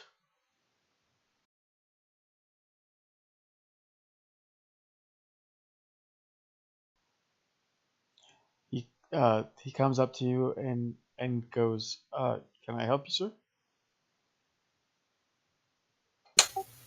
We're looking for Dr. Berchiger's office.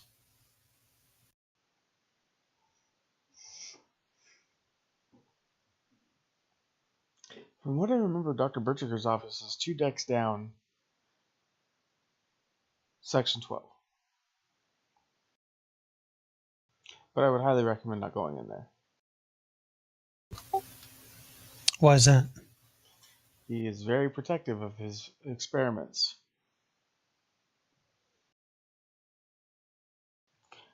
One would almost think he's a Romulan. He's just one very angry Vulcan. And he walks away.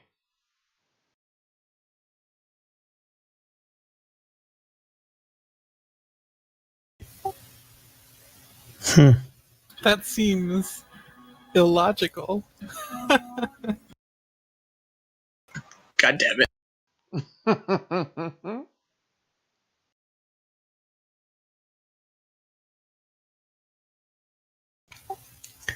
So we head down to. We'll go down 2 decks and head to section 12, and hopefully we find it. Okay, so you arrive at section 12. There is a door there. Does it have his name on it?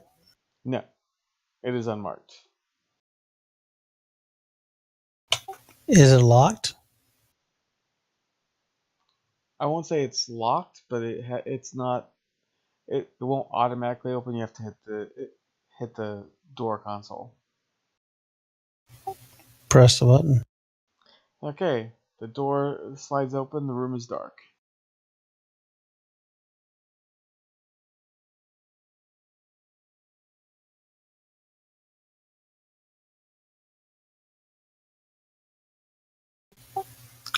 Look around the hallway. Is there a flashlight or? No.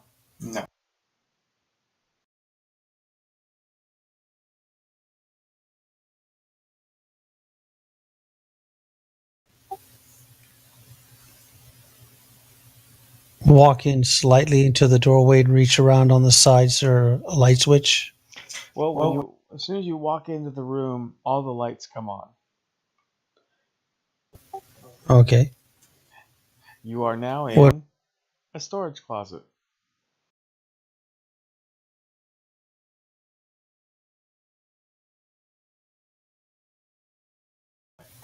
Wonderful.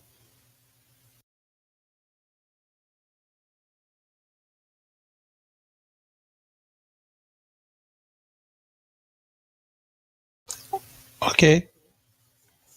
I'm going to go and search that storage closet looking for any type of maybe hidden doorway or anything. Nothing. What else is on this deck? You gonna search every door? No, I'm gonna look for a console and see what the schematic.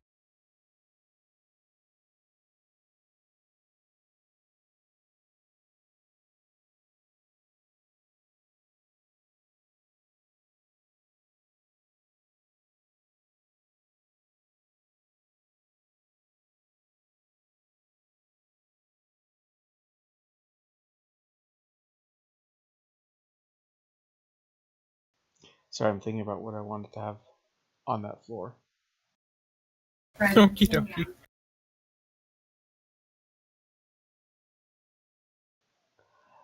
There are a couple labs here that haven't been working in a few years, and then there's also just a lot of storage and cargo bays. We should check the unused labs and probably the cargo bay. That's definitely enough room for a lab.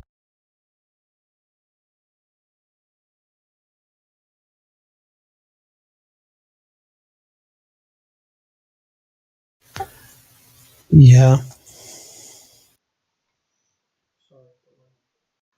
Well, you can turn off the light if you want. Just turn on the kitchen light.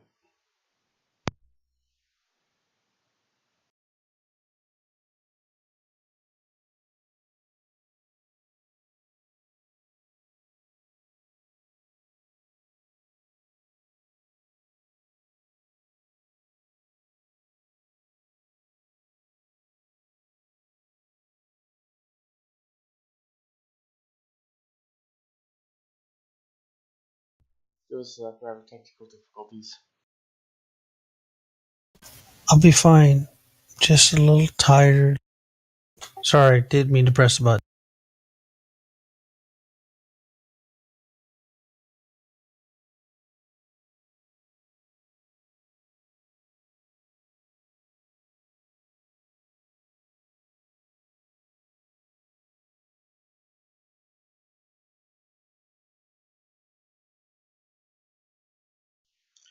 Okay, so you're gonna be searching you're gonna be searching everywhere.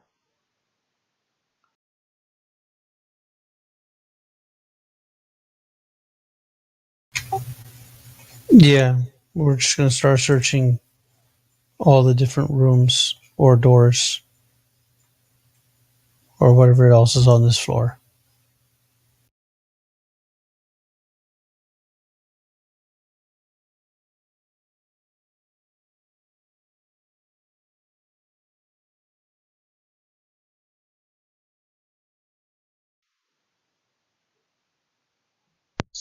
Okay, so what are you guys in the ops doing?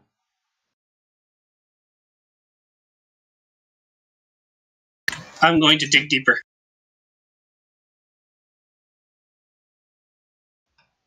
In what way?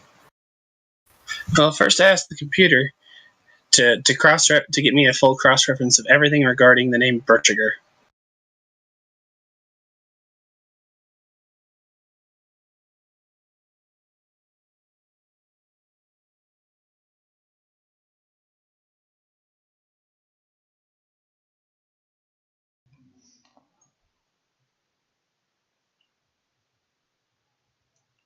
Okay, it brings up every reference of Berchiger.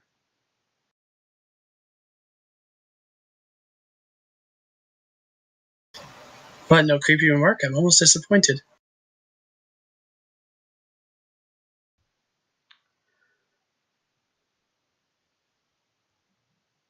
You didn't ask it a question, you just told it to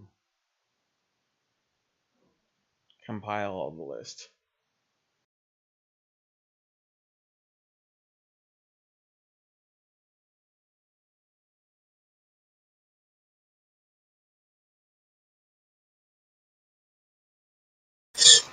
Well, what can I learn from the list?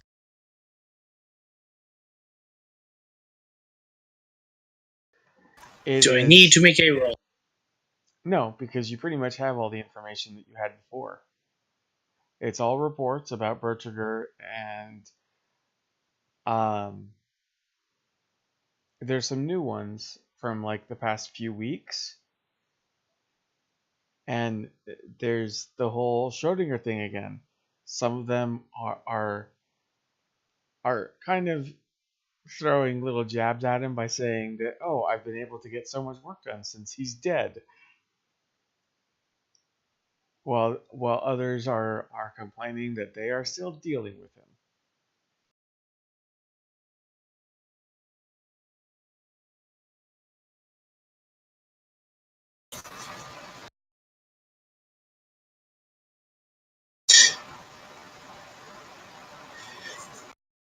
However, any encounters with him have been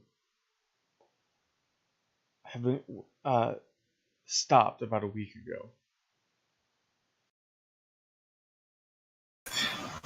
I look into a week ago. What happened a week ago?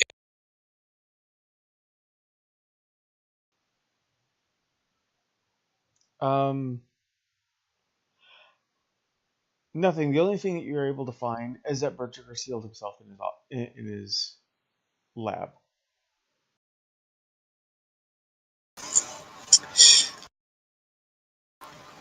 I attempt to track down a report of the day when we lost Dr. Bird.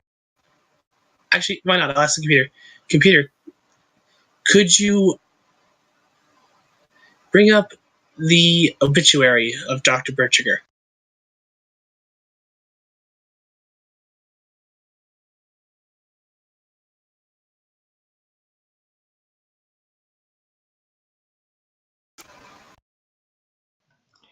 The computer replies with, over 3 million lives were lost during the Dominion War.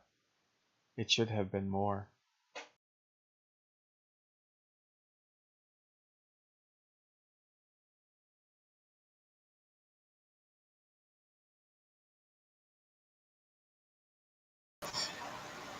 Computer, where are these remarks coming from?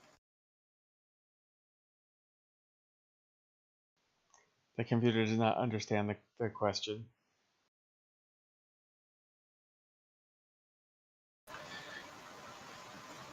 Recall fire source. Computer, please recall fire source of previous.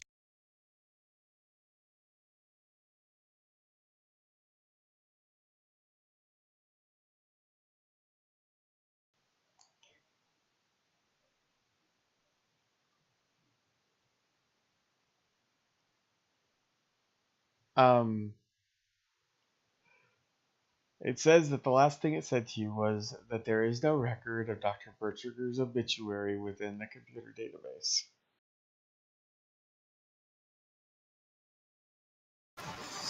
I look at Hartley like, see, what in the hell is going on? Like, expression-wise. He does not actually say what the hell is going on. But his expression is plainly like, what the hell is going on?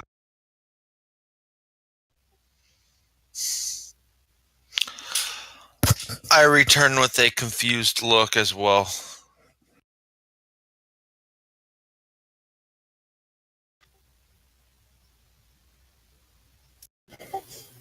Checking the spaces. Have we found anything yet?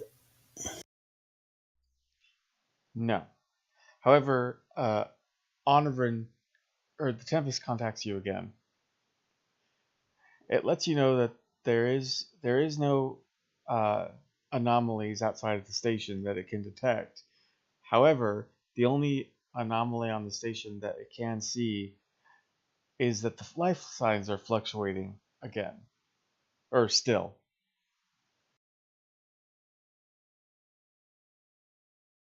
Sorry, what did you say? The life signs are the only oddity, and it's still fluctuating between 34 and 35.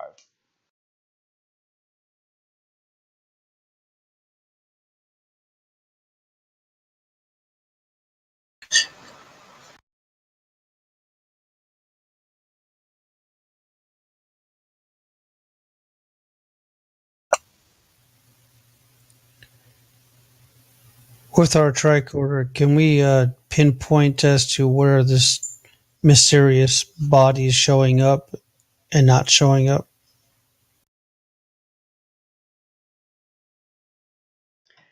That would be a control and engineering roll.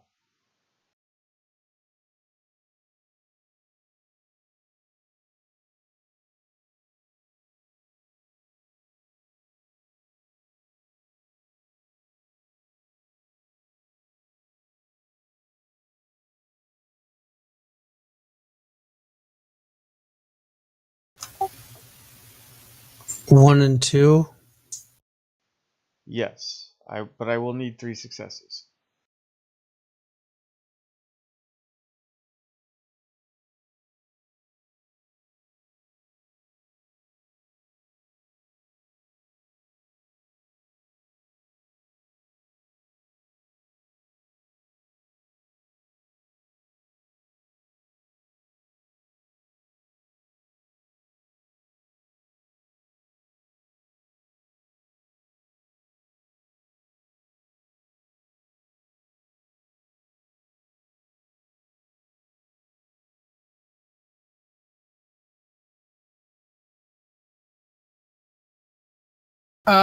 Is there anyone working on this deck? Not currently, no. Why don't we just scan for life signs?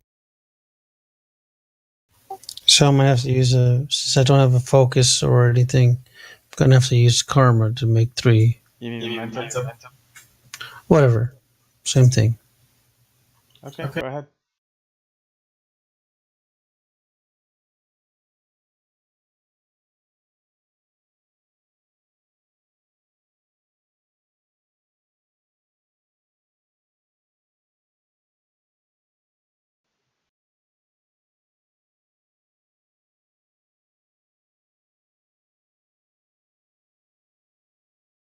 That didn't work out. Wait, you already rolled? Because I don't see anything.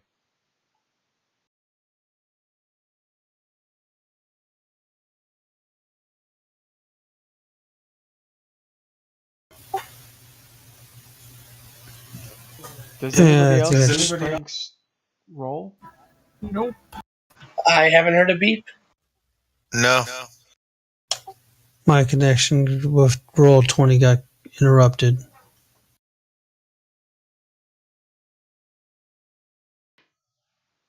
Okay.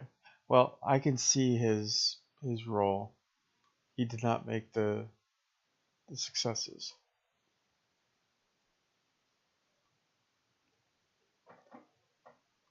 Just go ahead and hit reset or refresh. Oh, there we go.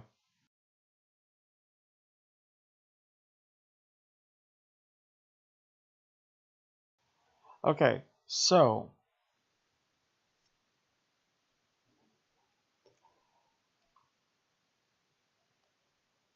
you cannot pinpoint where that fluctuating lifeline is.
So, Morale can't find the life signs. Or life sign. Nar, you said you wanted to be doing something? No. No? Okay. No, I mean, no. Yeah. No, I mean, no. No. The only thing, I mean, I guess I could ask the computer how many life signs are on this deck.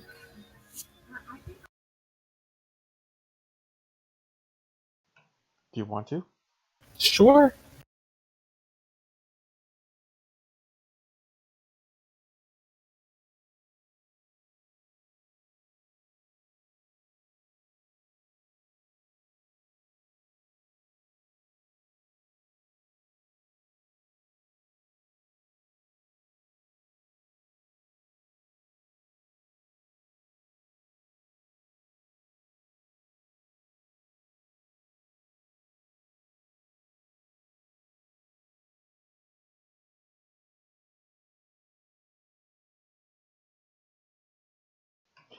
Okay.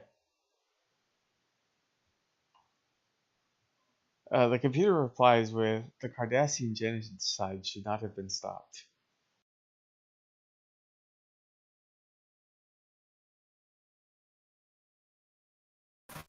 What? Computer, how many life signs are on this deck? Oh, damn it. I thought this was going to be like a Jerry Springer moment. I was gonna Oh, you just like bitch! take off my wig and fight the computer. That would be hilarious. Breaking down the computer While the core room. audience just suddenly appeared out of nowhere, just screaming, Jerry, what? um, Jerry Springer in Star Trek would definitely be a Ferengi enterprise.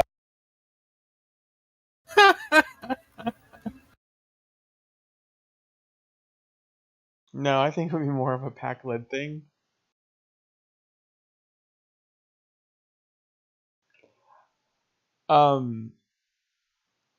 Okay, so it tells you that it is not able to correctly identify the correct number of life signs aboard the station.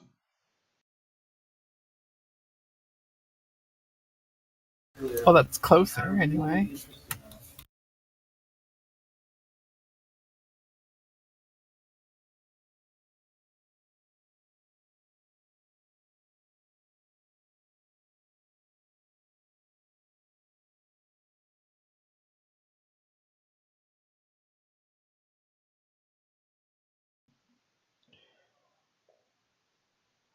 Okay, so what are you guys doing up in ops?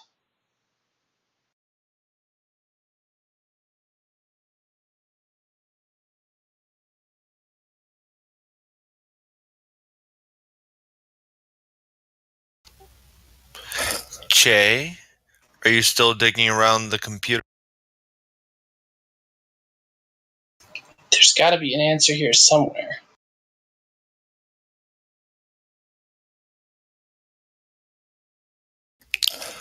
I'm going to start helping Che with the computer. I'm going to take another terminal and using what he's already researched, I'm going to start digging in further myself.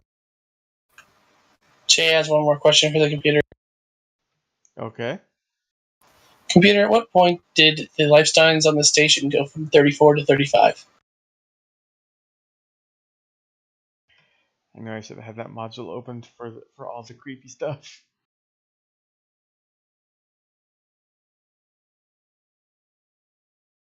The first one was especially poignant.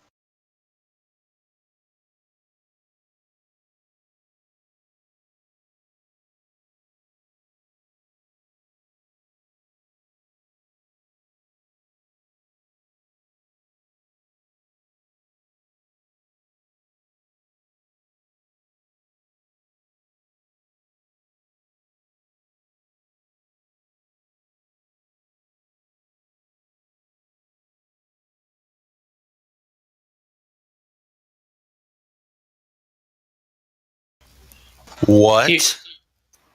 He repeats his previous statement. Computer, what is the source of the response you just gave?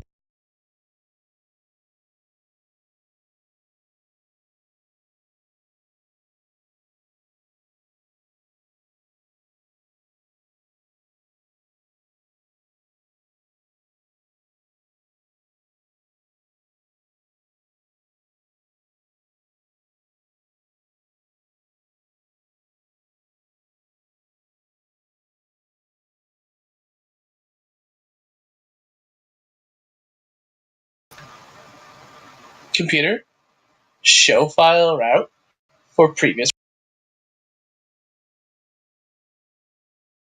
Whoops, for previous what? for previous response.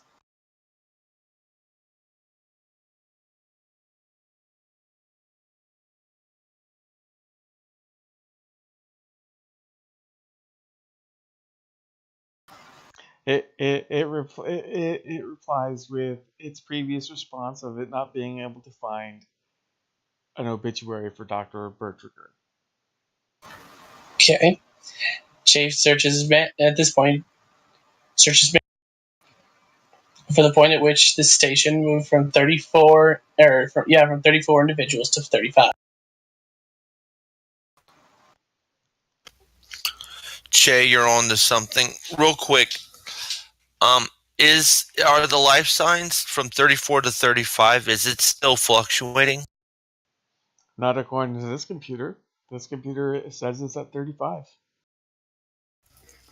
I'm going to tap my comm badge and I'm going to call the Tempest and ask them to and have them see if the life signs are still fluctuating between 34 and 30. Yes, Lieutenant, they are.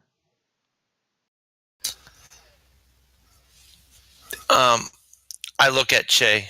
Che, do you think the whether so and so's alive or dead has anything to do, and people remembering and certain things happen, has anything to do when these stations at 35 before it goes back to 34? Could it have anything to do? It's entirely possible. Another question to ask them. Technically, with the four of us here, should the life signs not instead be fluctuating between 38 and 39? That's a good question. Maybe one you should ask.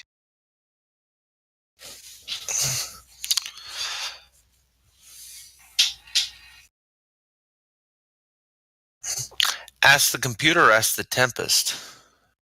Ask the Tempest too. Sorry, that was out of character. Tempest, why hasn't the life, can you find out why the life signs have not increased to fluctuate between 30 and 39 with the additional 4 crew members on the ship? Wait, technically, sorry, I also forgot we have Skylar, so it should be 40 and 39. Oh, I also have the nameless security guard. Yes, technically it should be 41 and 42. Yes, Okay. it should be. I retcon my question to state between 41 and 42.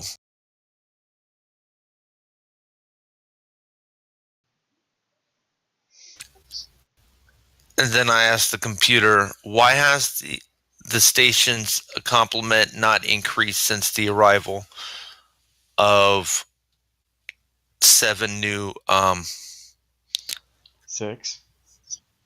6 new how do I word this? 6 new people.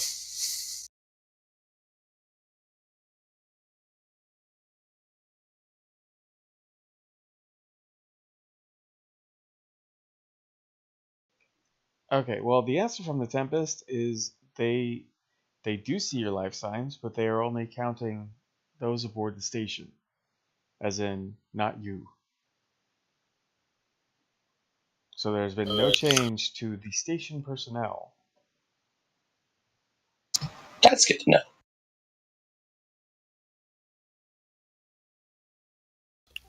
Is the computer's response similar?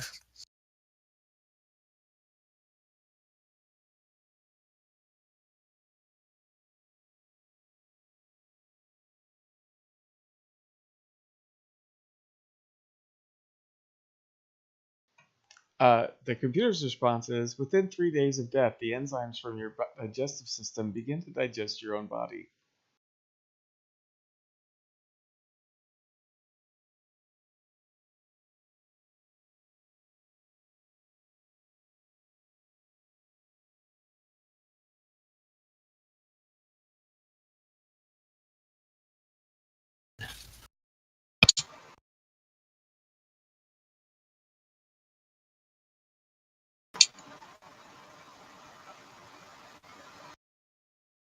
I don't think we're going to get any straight answers asking the computer anything.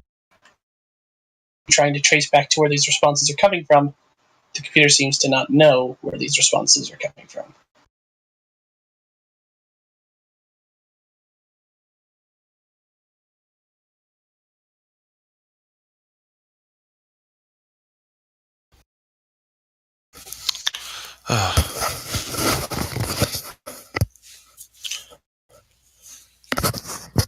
Well, I'd ask you to look into make sure it's fixed, but I think we'd have another communications or race situation in that area. Entirely possible. So, yes, I do pursue Jimmy in the computer to find out when the station's life signs have changed from 34 crew to 35. Give me control and engineering, please. Difficulty 3. Oh, great. I'm going to have to roll all of my dice for this and get 3 successes. Let's go. Actually, I'm going to buy an extra dice with momentum.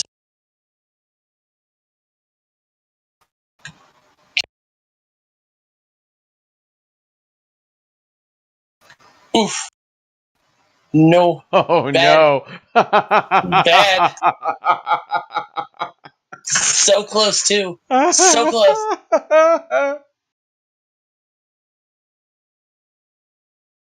Oh, no. Give him threat. Do it. Do it.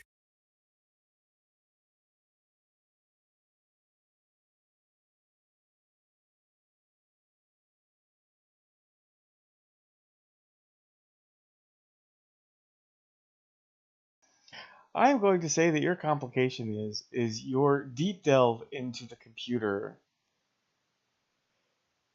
has broken it in a fashion. Because it doesn't seem to understand your inquiry of the life signs fluctuating.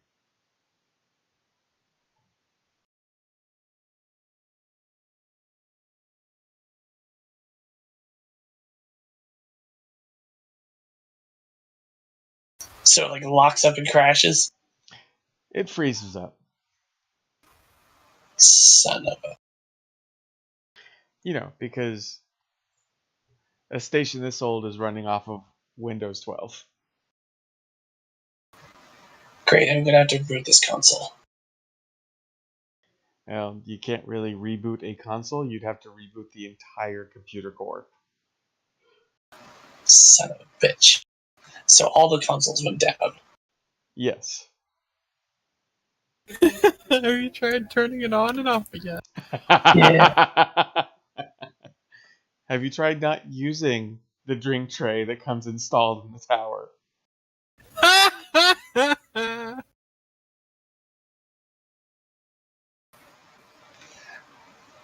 He taps his combat. Captain Morale, Go ahead. I don't think we're going to get any further useful information from the computer. All right. gather what you can. Meet us down here, and I give them the location where to meet us. Okay, so while they're heading down to where you're at, what are you two doing?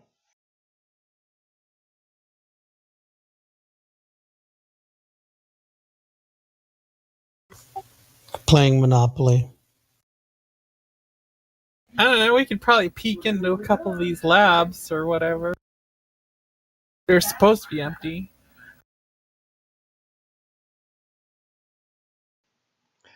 I will say that after searching through the rest of the deck, it does look as if this entire area just hasn't been used in a while. All of the lab equipment is fairly outdated. The cargo bays are in use, but they don't have a lot of stuff in it right at the moment.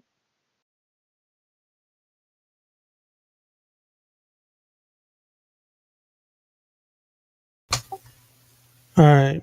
Gonna continue to search around, see if there's anything out of place. Looks like it's been recently used, stuff like that. Okay. I will say that Che and Hartley get down as you finish the first search through of the deck. So all of you are together. I'm going to say Skylar and the other guy have come down as well because they've noticed some strange things going on. Namely, that people's appearances are changing, and that the people's whose appearances have changed are acting as if Skylar is the one that's crazy.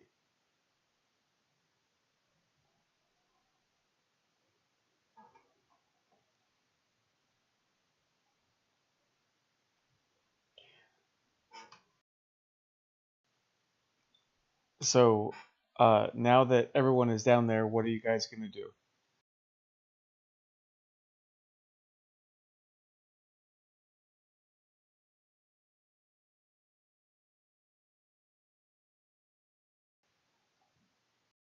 No, I'm just waiting for them to chime in, say that they're there. They are there.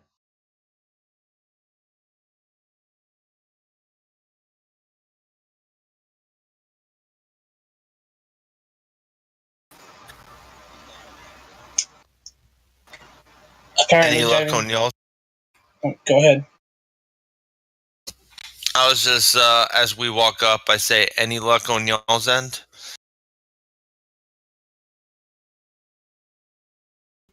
So far, nothing.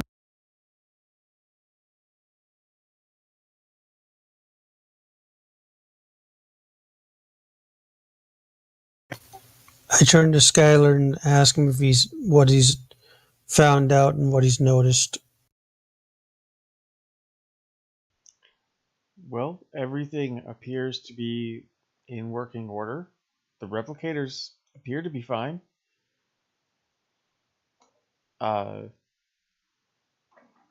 The computer is saying incredibly and increasingly more creepy things before being normal.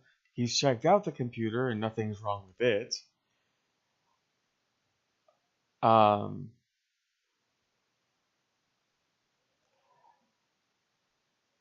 And everybody, with the exception of the station chief and the ensign that was the guide, seem to think that everything is okay. They also have very differing opinions on this Bertriger guy.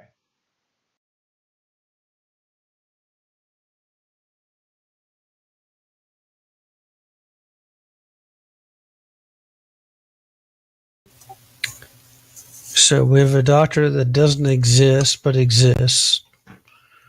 We have a computer that seems to be very possessive and say the most peculiar things.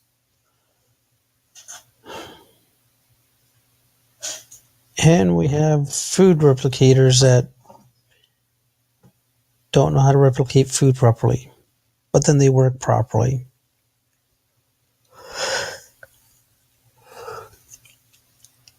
She turns to Dr. Nar and looks at her with that look of like, Any ideas? Unfortunately, I have none right now. I think we're gonna need to find this Dr. Bertrand.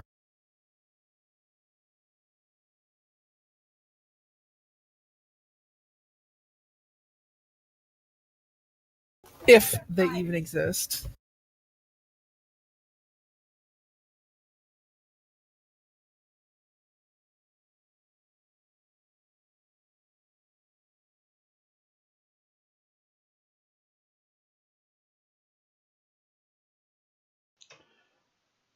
Okay, so what now?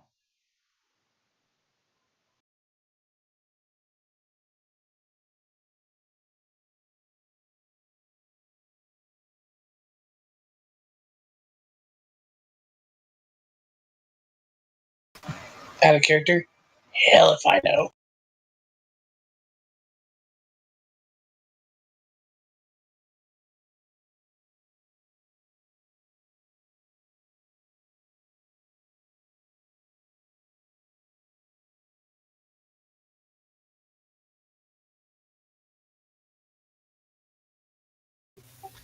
We can always get a crew down here and search deck by deck.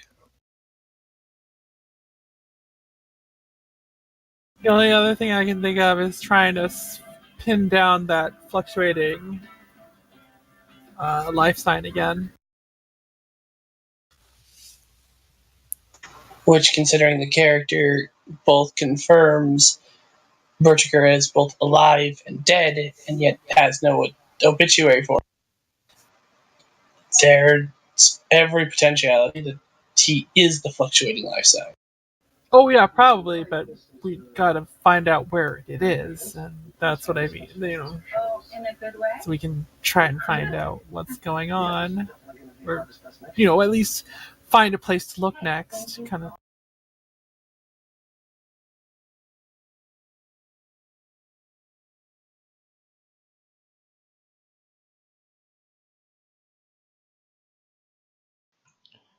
So is that what you guys are going to do? Repair the tricorder?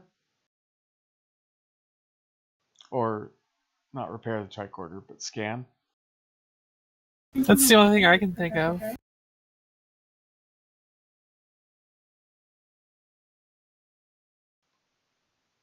Okay, so if someone would like to give me a control and medicine roll. I'll do that. Okay. What, I was about to say, you don't want me to do it? Yeah, you don't want Darby to be the worst medical officer as well and scan? Yeah, I'd rather not.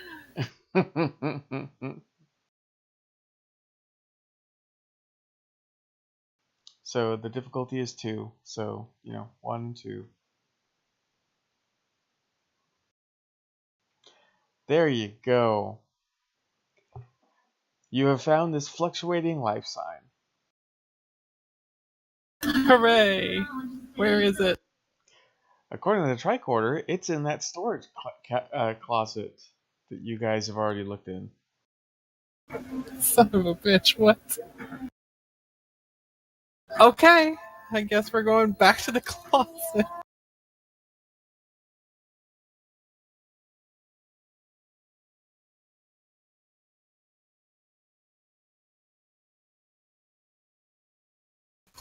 Sorry, I'm just trying to think of what else we could think of to. Well, no.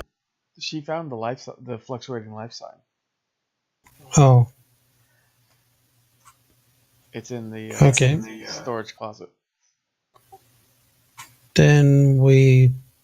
Wait a minute, the one that we already examined? Yep. Huh. Alright. So, what is it? Or is it a person, or is it just like a what? It's a fluctuating life sign.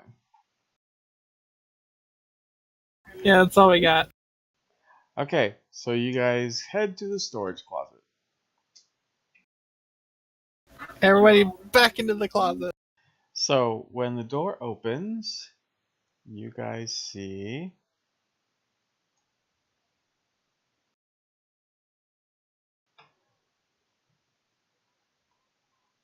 this, and I need you to put your guys' tokens at this door. Which door? Which door? Right where Okay. Che's token is.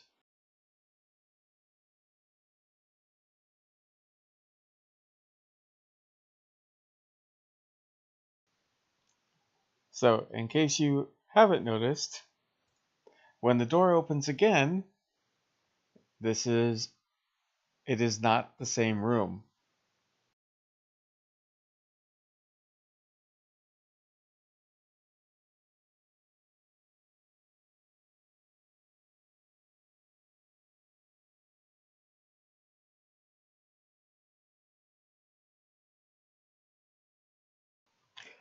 While this doesn't convey what the lab actually looks like,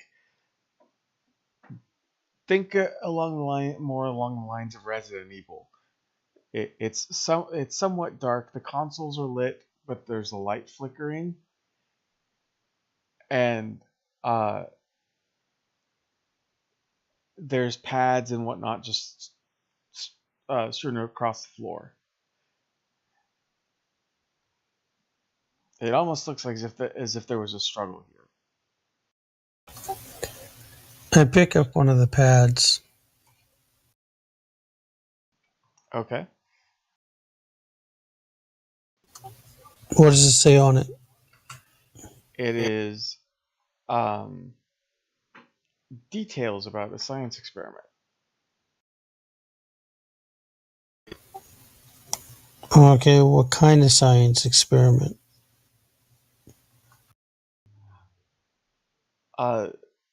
Apparently there was an experiment. There was a subspace anomaly, and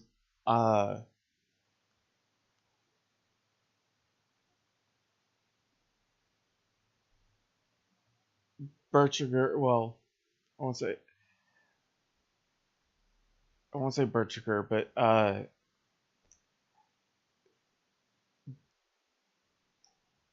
there was an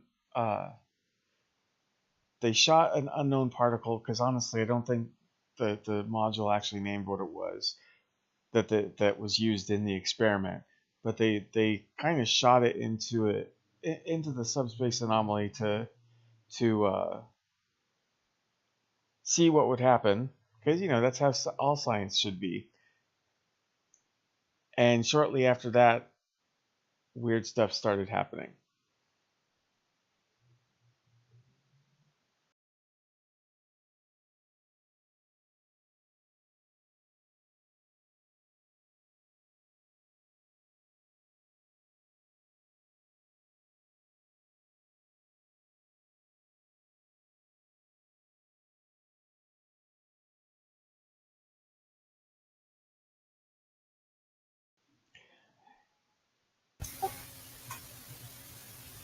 Is the doctor in the room at all, or? Well, he's not in. There's nobody in this initial room. There is a door right there, and it is closed.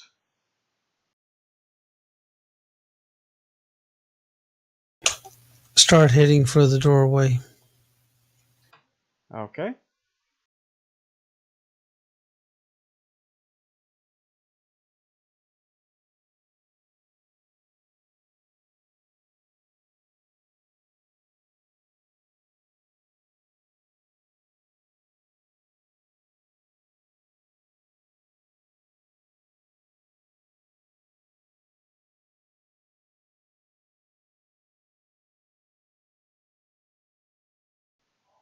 All right. So when you get to that door, it opens, and you can see a dead body leaned up against this table-looking thing.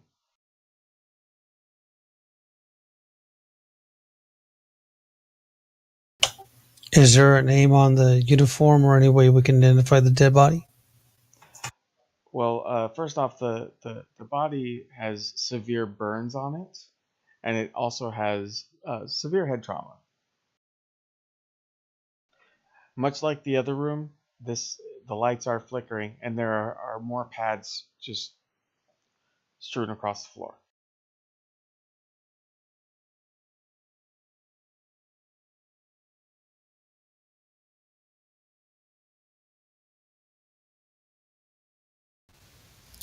I walk in.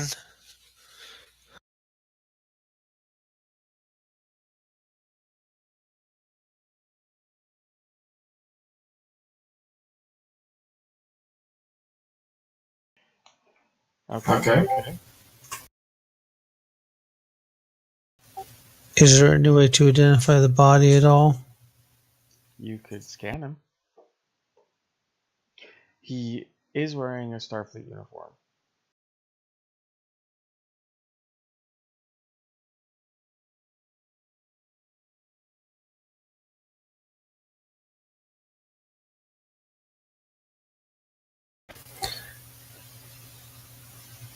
So there's no way to identify who the body is?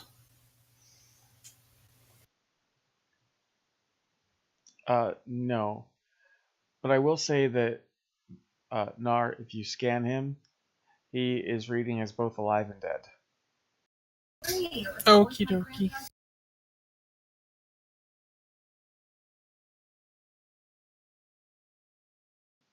Anyone care to look around? I'm going to walk around just to make sure everything's safe inside here. I'm going to see what he was working on the bed. Okay. It's more of a readout table / lab equipment. There is looks like there's a journal entry. Or like a personal log. Jay reads it aloud. Okay. Give me 1 second, because I still would like to get this word for word.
Whoops. Okay, I was wrong. Let me read you the description.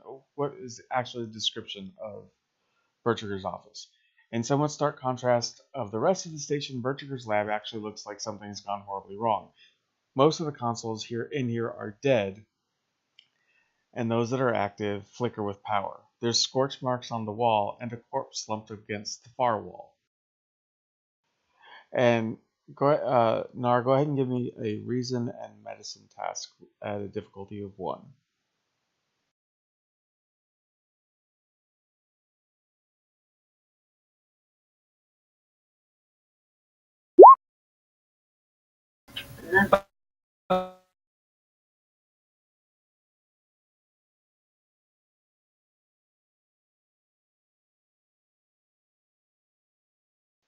Okay, so yes, he is both deceased and alive in a medical sense.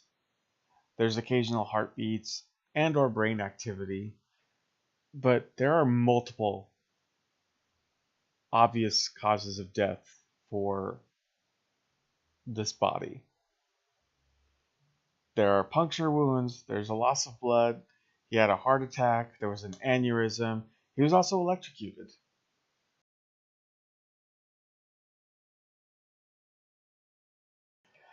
Okay, so Bertiger personal log. To anyone that finds this message, I am Dr. Berchiger, except that is not my name. One day I woke up and my old name was gone. Because of what I did, I fear who I was will be gone forever. Approximately 2 weeks ago, I detected a spatial anomaly in system that I thought might shed some insight into this sector's unusual subspace properties. In studying it, I have bombarded the anomaly with exotic particles. I thought it closed. How wrong I was. I started to notice strange happenings on the station. Rumors, tall tales, and idle talk amongst the station's crew were slowly imposing themselves on factual reality. My name became Dr. Berchiger simply because enough people believed that to be the case. I tried to tell them and get them to believe something was wrong, but I couldn't get through to them. It didn't help my very thoughts, personality, and appearance changed to fit others' perception of me based on hearsay. I had no choice but to lock myself in my lab in the hopes that I would be able to find a solution. However, this turned out to be the wrong course of action. People began believing I was dead after not seeing me for days, and because they believed it, I did die. To this very moment, I am locked in a Schrödinger-like state between life and death. It is a hell I wish on no one. Do not try and save the people here. Their Starfleet training lets them ignore the weirdness around them, and as a result, things just get worse and worse as time goes on. Disturbing their self-imposed reality could very well rip this sector apart. So please, do not stay here. Destroy the station and make sure no one ever comes here again. Get out before it's too late.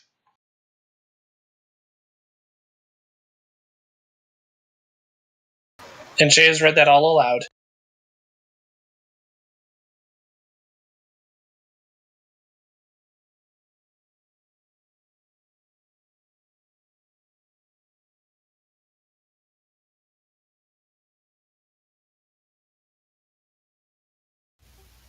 Orders, sir?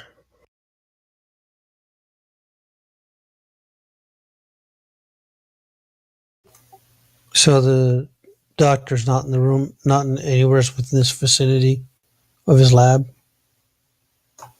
No, he's right here. Dead and alive. And dead. A lot of ways. But also. I also read his personal log, and it's not good. That explains the food. Hardly believed that something was wrong with it, so something was.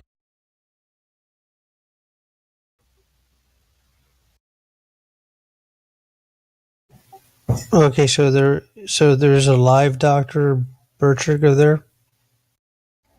I mean, he's here, and he's on the ground, and he is both alive and dead. Every way that the crew believes that he died, he is dying in those ways. But at the same time, the reality is he's alive. Alive in all the ways that everyone believes that he is alive. Well, start questioning him. Ask him what's going on with all of the here at the station and if he knows how to stop it. His state of both alive and deadness has left him completely incapacitated. No, actually, he is mostly dead. He just occasionally has a heartbeat or like a brain pattern before it slips back into being dead.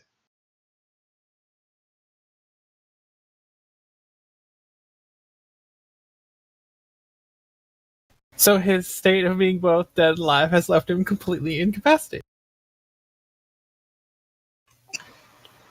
Is there any way you can bring him back to the living?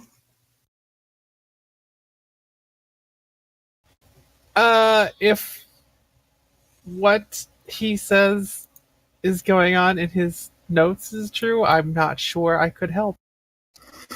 Maybe if we got enough people on the station to believe he's alive. Maybe.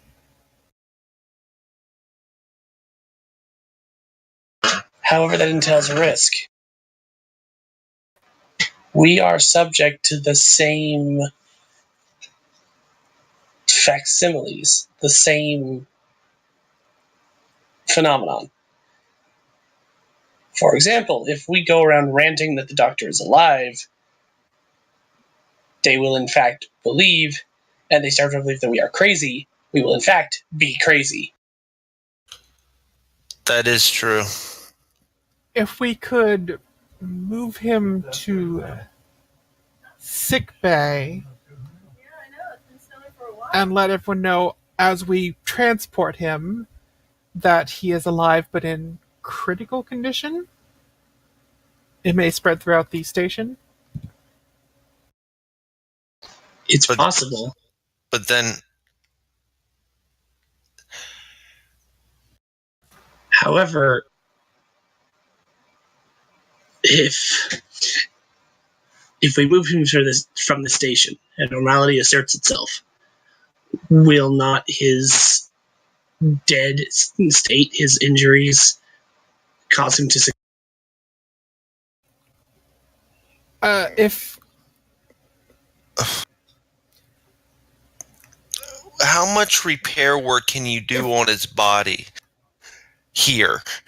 if they stop believing he's dead in these ways, then these, at least I would assume, would disappear.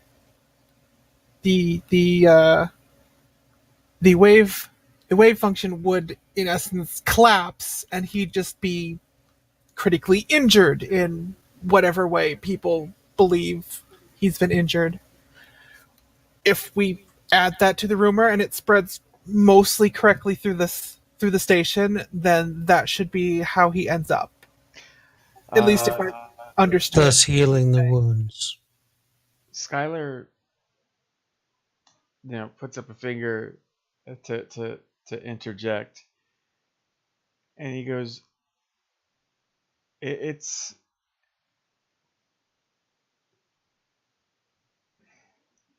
with all due respect, how many people are actually going to believe that he's going to be alive?" That's why I was wondering if we could get maybe a stretcher or something and take him personally through parts of the station to get to sickbay, so that they can see that we have a body, or that we have him. And if we tell him, or if I say as a doctor that he is alive but injured or critically injured. But there's a problem. Everybody had. Oh, actually, you know what? No.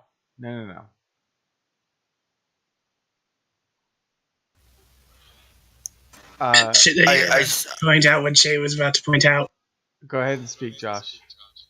Okay, so Shay kind of knows, but can we really deviate that much rumor that's been spreading for potentially weeks? No, hang on. He brings up some of the files that he's pulled up from the computer.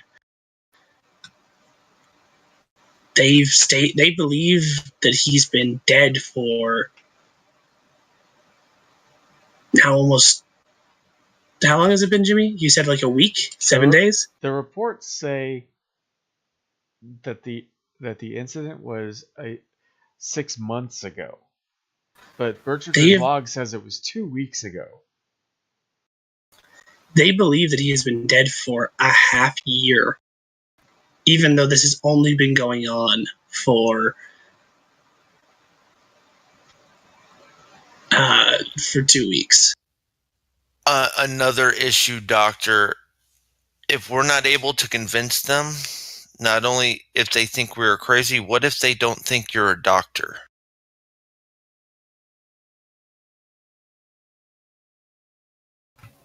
But I am a doctor. Hang on.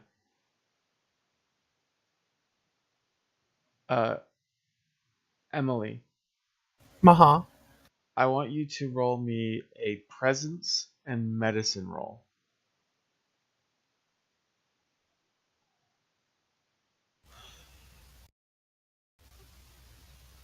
After this, I have an alternative suggestion. Oh God.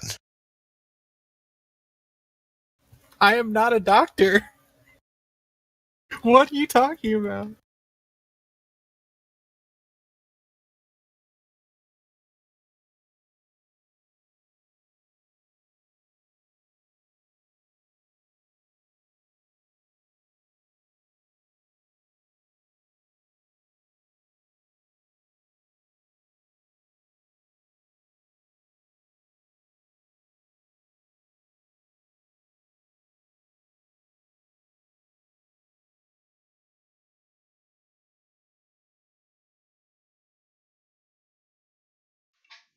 Okay.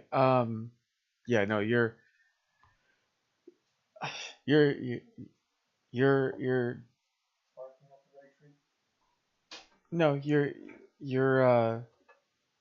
you're pretty certain you can convince them. Uh, Josh, go ahead and give me a presence and science roll.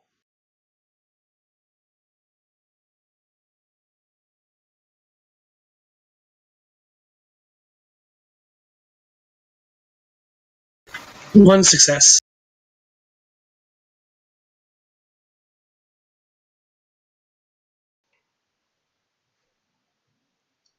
Emily, just correct me. I required you to have 2, right? I've already forgot.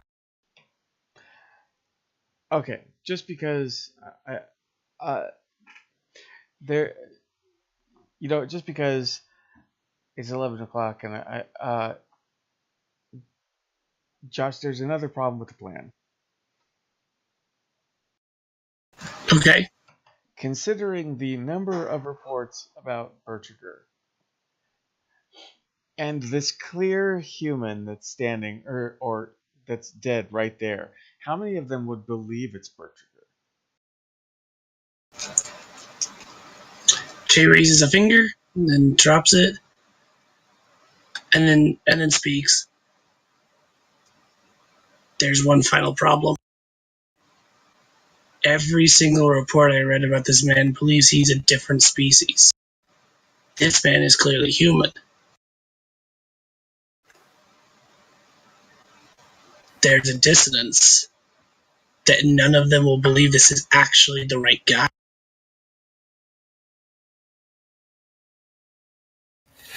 So, are you actually suggesting that we do exactly what he says and just blow everyone up? Oh, heavens no. Give me some time with his research data. Maybe I can find something. I also have an alternative solution. Instead of taking the body, can we strategically place hollow emitters throughout the ship to show him as they perceive him? Potentially to save this man's life, yes.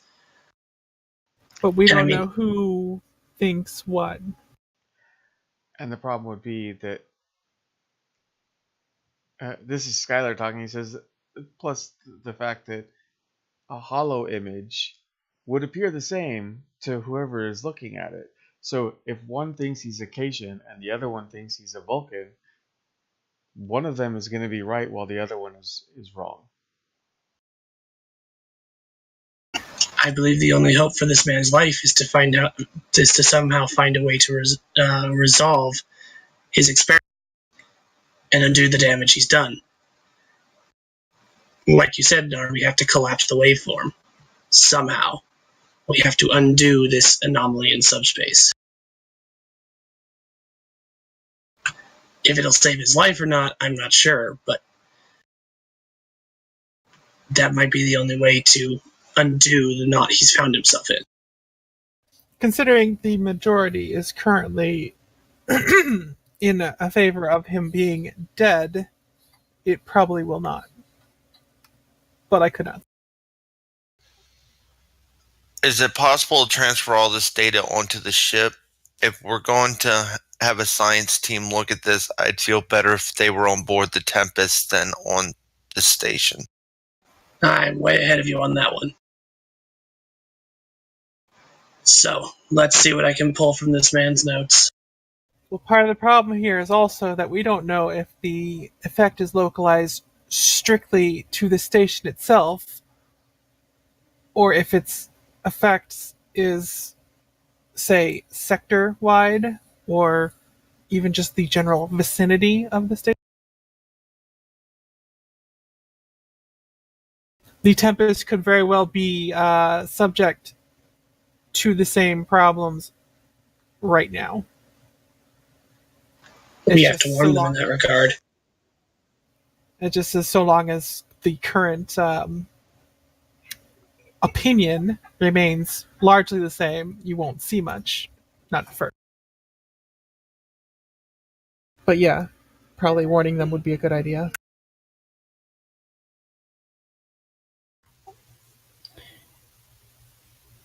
Yes, but what we have to remember is that whatever is going on is localized on this station alone and nowhere else.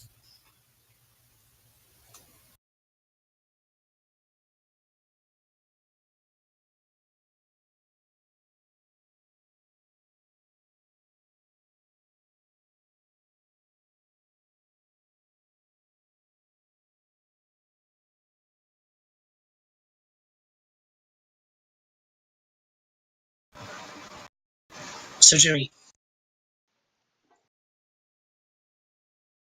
Yes. Shay's going to try and pull whatever experimentation notes and logs he can pull. Considering you mentioned that all the consoles here are basically either dead or inoperable, Flickering. Yeah. where can I pull? Is on this viewing table here? Is it just this final log, or is there more logs in this table? There's sensor scans of where the anomaly was and the experiment itself.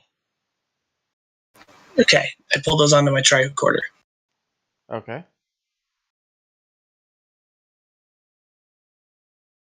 I'm going to do two things. Shay's going to look over them himself, but before he does that, he taps his comm badge and contacts the Tempest. This is Oliver. Go ahead, Lieutenant. Now, can I, using my tricorder, send files to the Tempest? Yes. Okay. Anava, I'm going to be sending you some files. I need them sent to the science division. We have a rather serious anomaly happening on this station. Tempest sensors haven't picked up an anomaly. It's localized to this station, As far as we can tell. as far as we can tell.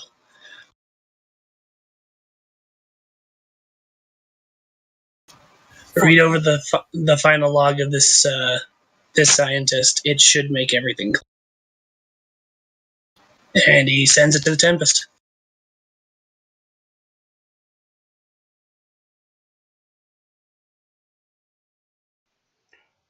I'll look it over, and I'll have your science team look it over as well. I will be doing the same from here. Che out. Okay, I need everyone to roll their presence, or actually insight, and let us go with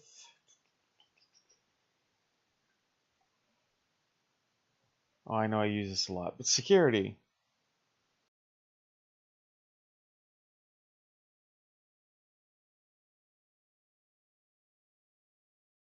True success.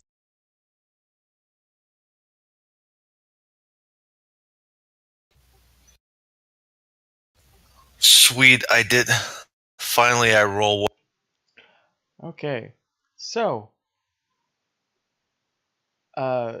Che and Hartley, you both find references to something that you have no idea what it's about, but it looks like it's in reports that contain medical terminology.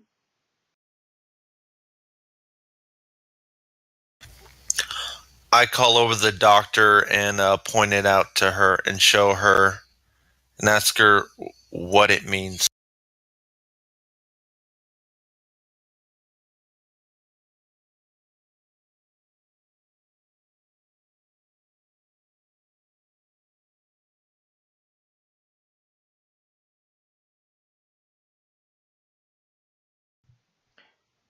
Okay, so Nar looking it over, I need you to give me a reason and medicine roll.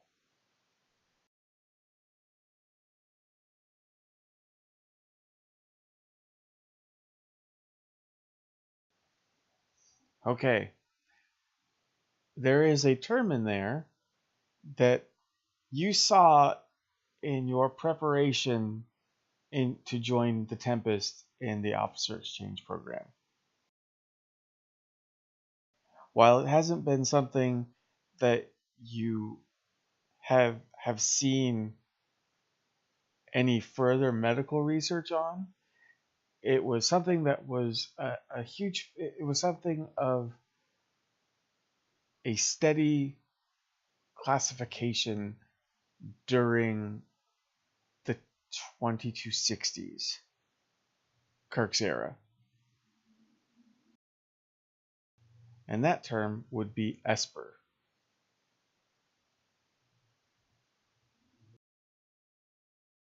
And it refers to. How many episodes of the original series did you see? I don't know. Did you ever see the one where no man has gone before? I don't know. Where Kirk and his friend becomes this godlike power with silver eyes. Nope, I don't know that one. Okay. Esper, in the 2260s, there was this classification for people, for every Starfleet officer, and it was their Esper rating. And it was essentially what their score was with extrasensory perception.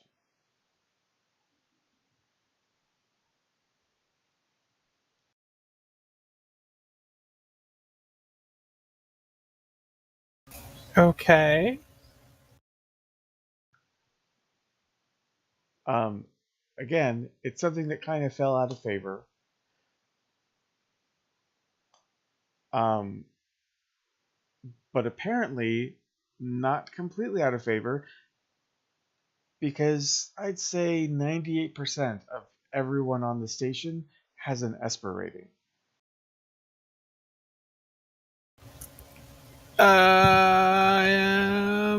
Does this list their rating? Is that included in what he's showing or she's showing me? Um, it well, technically 100% are have Esper ratings. It's just 98% of them have Esper ratings of 3 or above. Okay. Do I know what was considered baseline? Like, average person has a rating of 1.5. Because they never really went into it in Star Trek, I'm gonna say that a really intuitive and perceptive person would probably have an Esper rating of 2. But when you start getting into humans with, or humanoids with, like Betazoids would be a 5 or above. Okay.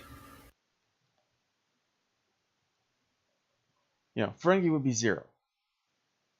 Well, they could go up to 2, but they can't be read by telepaths, so it doesn't matter. So what you're saying is here is that everyone on the station is psychic.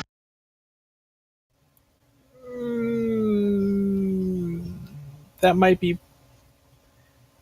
overstating it a little, but Well, that was out of character. no, sorry. It's okay. Sorry. In game time, how long has it been since people have done Esper rating? Since Kirk's time, Well, no, right? I'll say that Esper rating stopped. I'll say about 10 years after Kirk.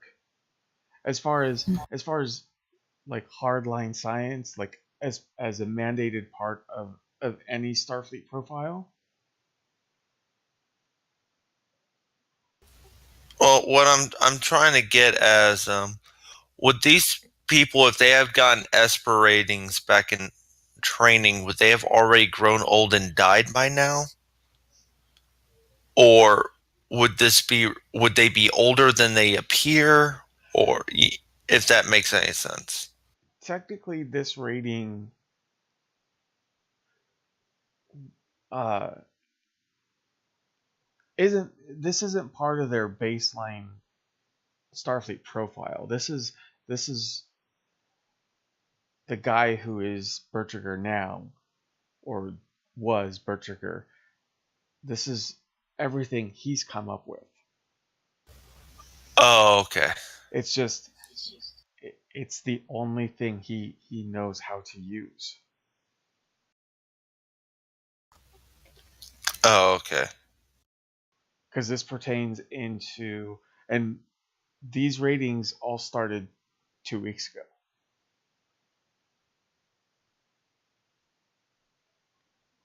As a matter of fact, you notice that with each subsequent report, there are multiple reports about multiple people. The rating gets higher,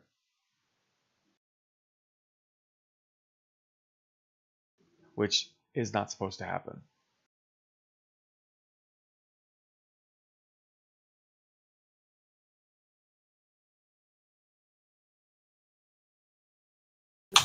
Sorry, guys. I'm trying to get this to come to a close. So what are you guys gonna do?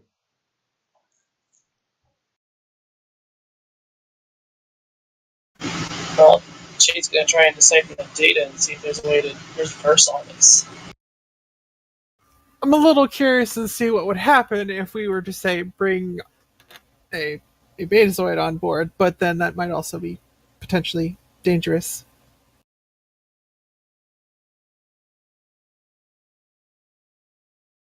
But I'm also wondering if they could somehow enforce their opinion more fully. I don't know. Maybe I'm not reading this. No, let's reserve that plan for last-ditch effort. That's fine. It could be, for all I know, extremely dangerous. Actually, sorry if I'm force feeding a bunch of information here. It's just I do want to kind of end the adventure tonight.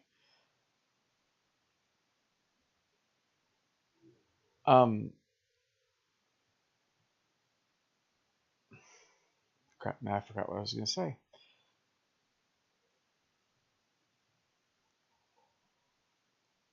There are notes from Bertriger about the various people and their Esper rating. And while yes, Bertriger believes that just destroy the station, run, and just get out of here.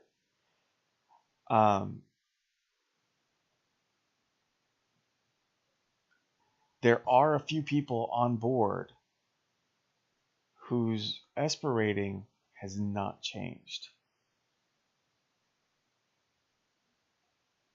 And he's wondering, he was actually wondering whether or not he could confide in them, because they also realized that things are strange on the station. That's the station chief and the ensign, right? Yes.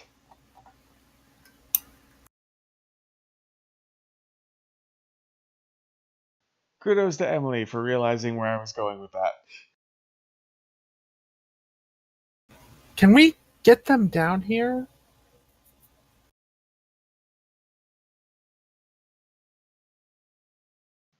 You can try.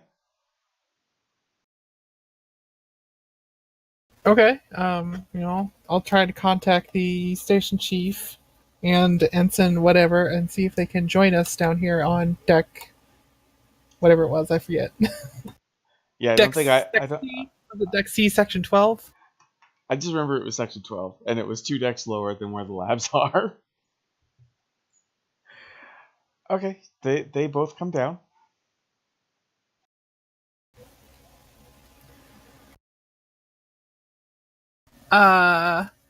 Station Could commander you? is like, what the hell happened here? There's a lot to go through. Could you actually tell me who this man is?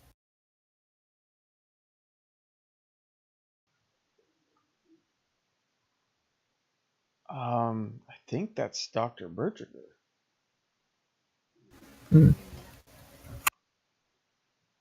But I don't know. So you're not completely unaffected, I see.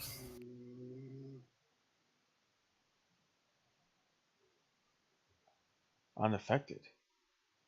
Good to know. Alright. Well, here's a pad. Go ahead and read it. That should catch you up on everything that's going on. Here's this pad. I like to call it the red pill. I prefer by a different role-playing game name.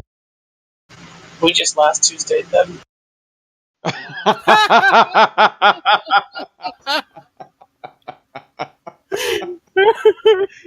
Yes. People who watch this channel will know what I meant. Darby and Frank have no idea. Nope.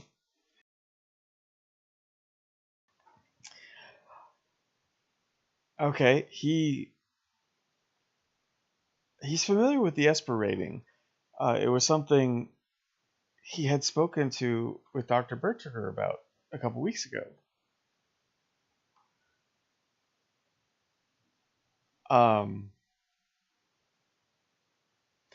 He doesn't completely remember the when he reads the log, he doesn't remember who he was. He does remember that it was odd that this Bertriger guy just started showing up. He just assumed it was a recent transfer.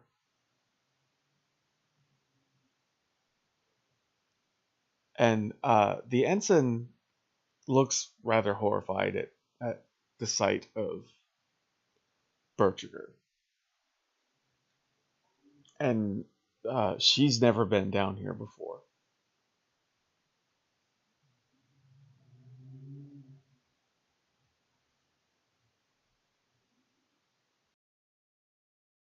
But she has noticed that people's appearances have changed.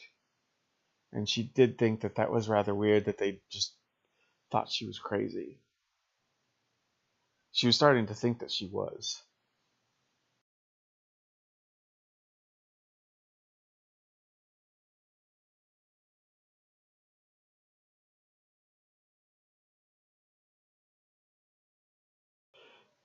So, what's the game plan?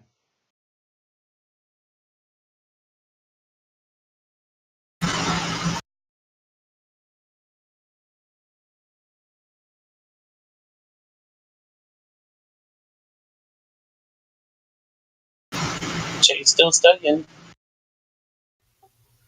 Do what we can to save his life and correct the anomaly.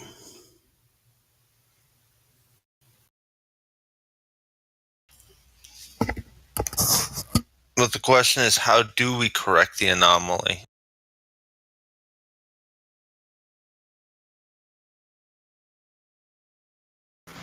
Reason and science roll? Go ahead and do a reason and science roll. And I will do the same thing. Give me a second.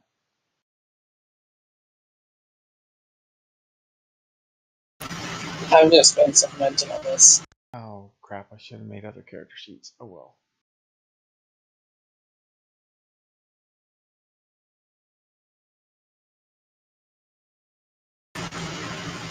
How much do you get 2 dice again? 3? It would be 3, yes. Well, since we're at 6, I'm spending 3. Okay. Okay. 3 successes.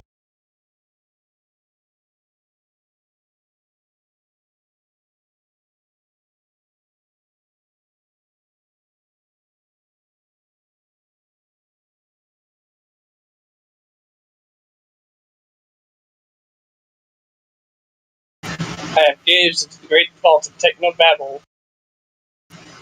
Hopefully found a solution.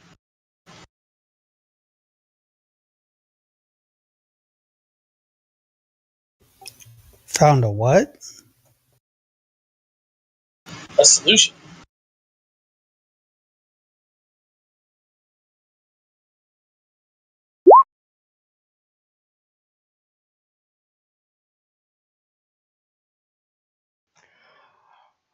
Okay. So you, even with your 3 successes, you are not entirely sure that you are going to be able to save, or you're going to be able to solve whatever anomaly. Because now you're thinking that the anomaly and the exotic particles that were shot into it and whatever happened afterwards, it's enhancing the esper rating of 98% of the station staff.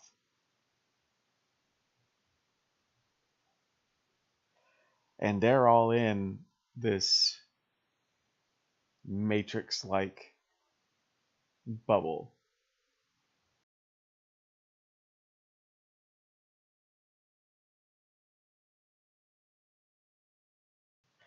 Think of it like a mass delusion. So, what happens when we remove them from the solution?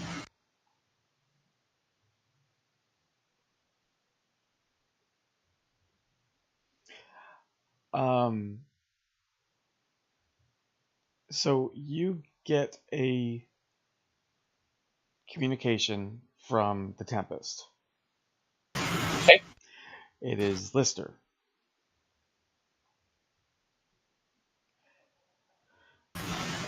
I'll say it's been about 10 minutes since you sent that information. Yes. And she goes, she's been debating with Hargrove and the counselor and herself because naturally they decided that she was the emissary to you.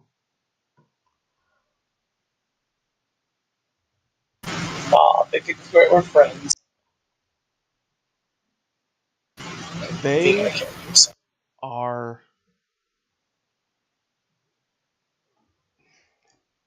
it's the wormhole all over again.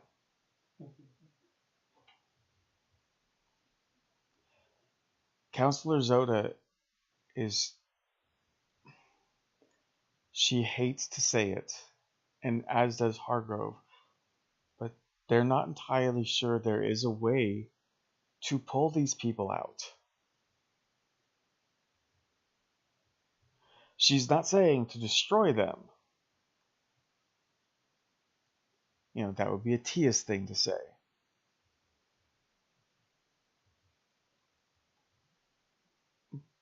But the counselor says, rescue who you can, and we can just leave.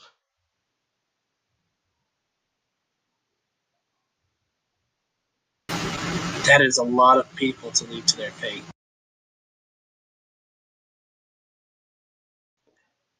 They can manipulate their own reality. If you stay there, you're going to fall into the same trap. Well, that is true. So far, we only have. And I'm you know how much I love the Doctor, but Dathan has also brought up a point.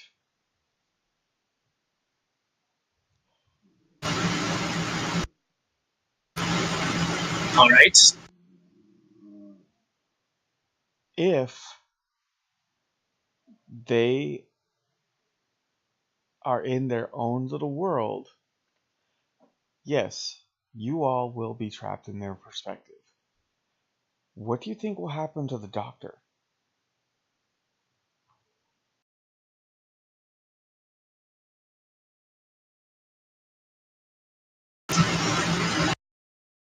Nothing good, I'm afraid.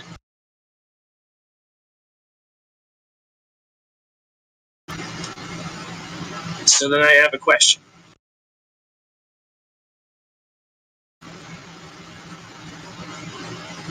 What is the maximum number of individuals that we can save? How high does the esper rating need to be to pull them off this ship and have them be all right? You mean how low? Was it low that we were going for, or high? Low. High means that they're also contributing to the reality. Okay. How low? Yes. No higher than a 3. All right.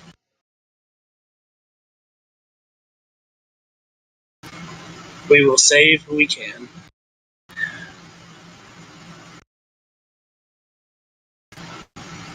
Dr. Nar, Yes? you're the medical professional here. What do we want to do about our Schrodinger's cat? Considering he was... Actually, does he have his own Esper rating listed?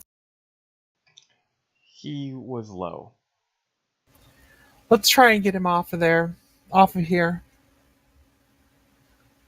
The worst thing that happens is that he stabilizes dead, and Dead would be better than in a constant living and unliving hell. exactly. I agree.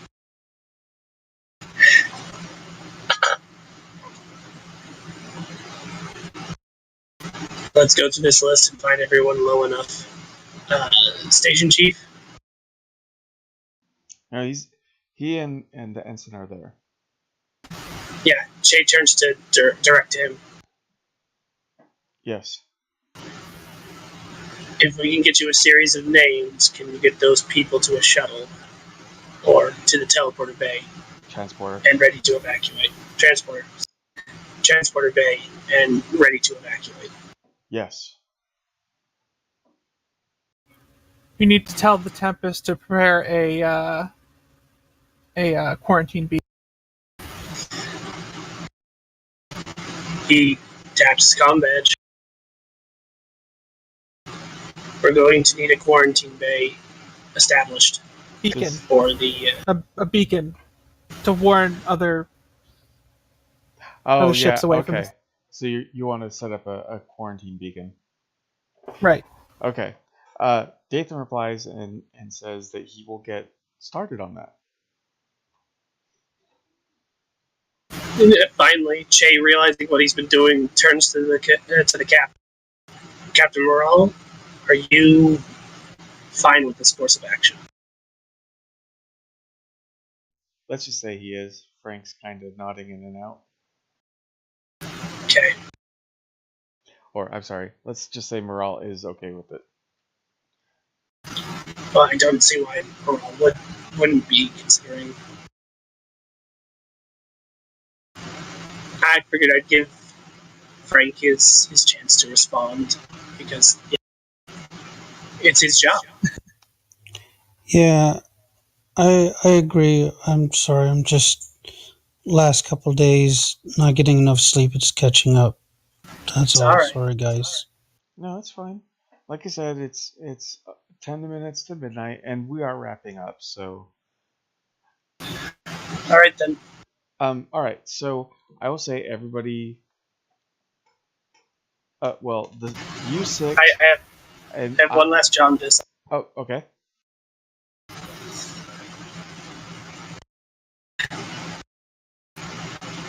Hartley, Yes. can you assist the ensign and the station master in collecting those we're going to evacuate? Of course. All right. Let's get to work then.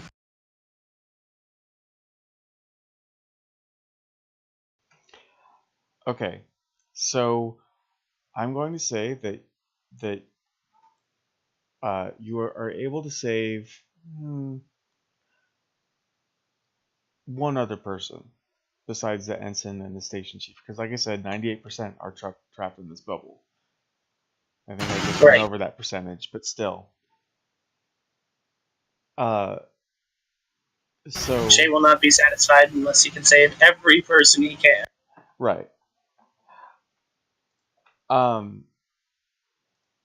So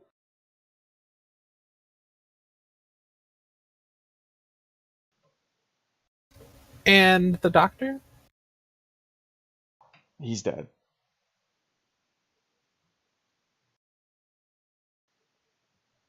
He succumbed to the massive amounts of injuries he had. All right, so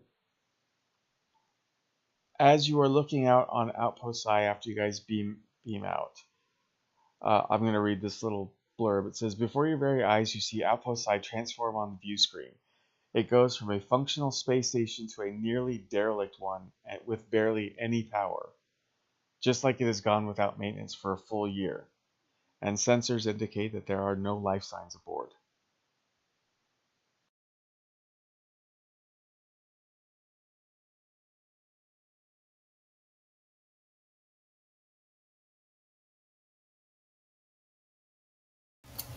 Quarantine beacon. We don't want anyone trying to salvage that, just in case. Yep. So you set out you set up a quarantine zone.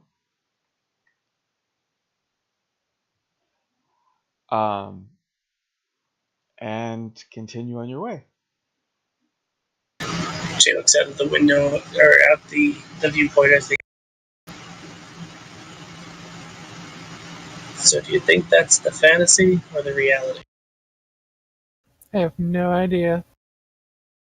I don't think we're ever going to know. Okay, and just so you know, the people that you were able to save, they pass all medical scans. They're just a little unhealthy and malnourished.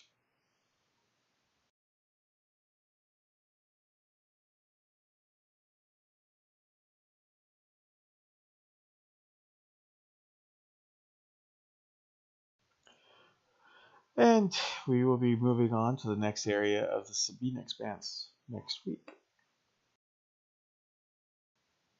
So everyone say goodnight. I'm going to go ahead and run the last song, and then if you want to, we can discuss the adventure afterwards. So say goodnight, everybody. Good night. everybody. Night, Frank. Good night.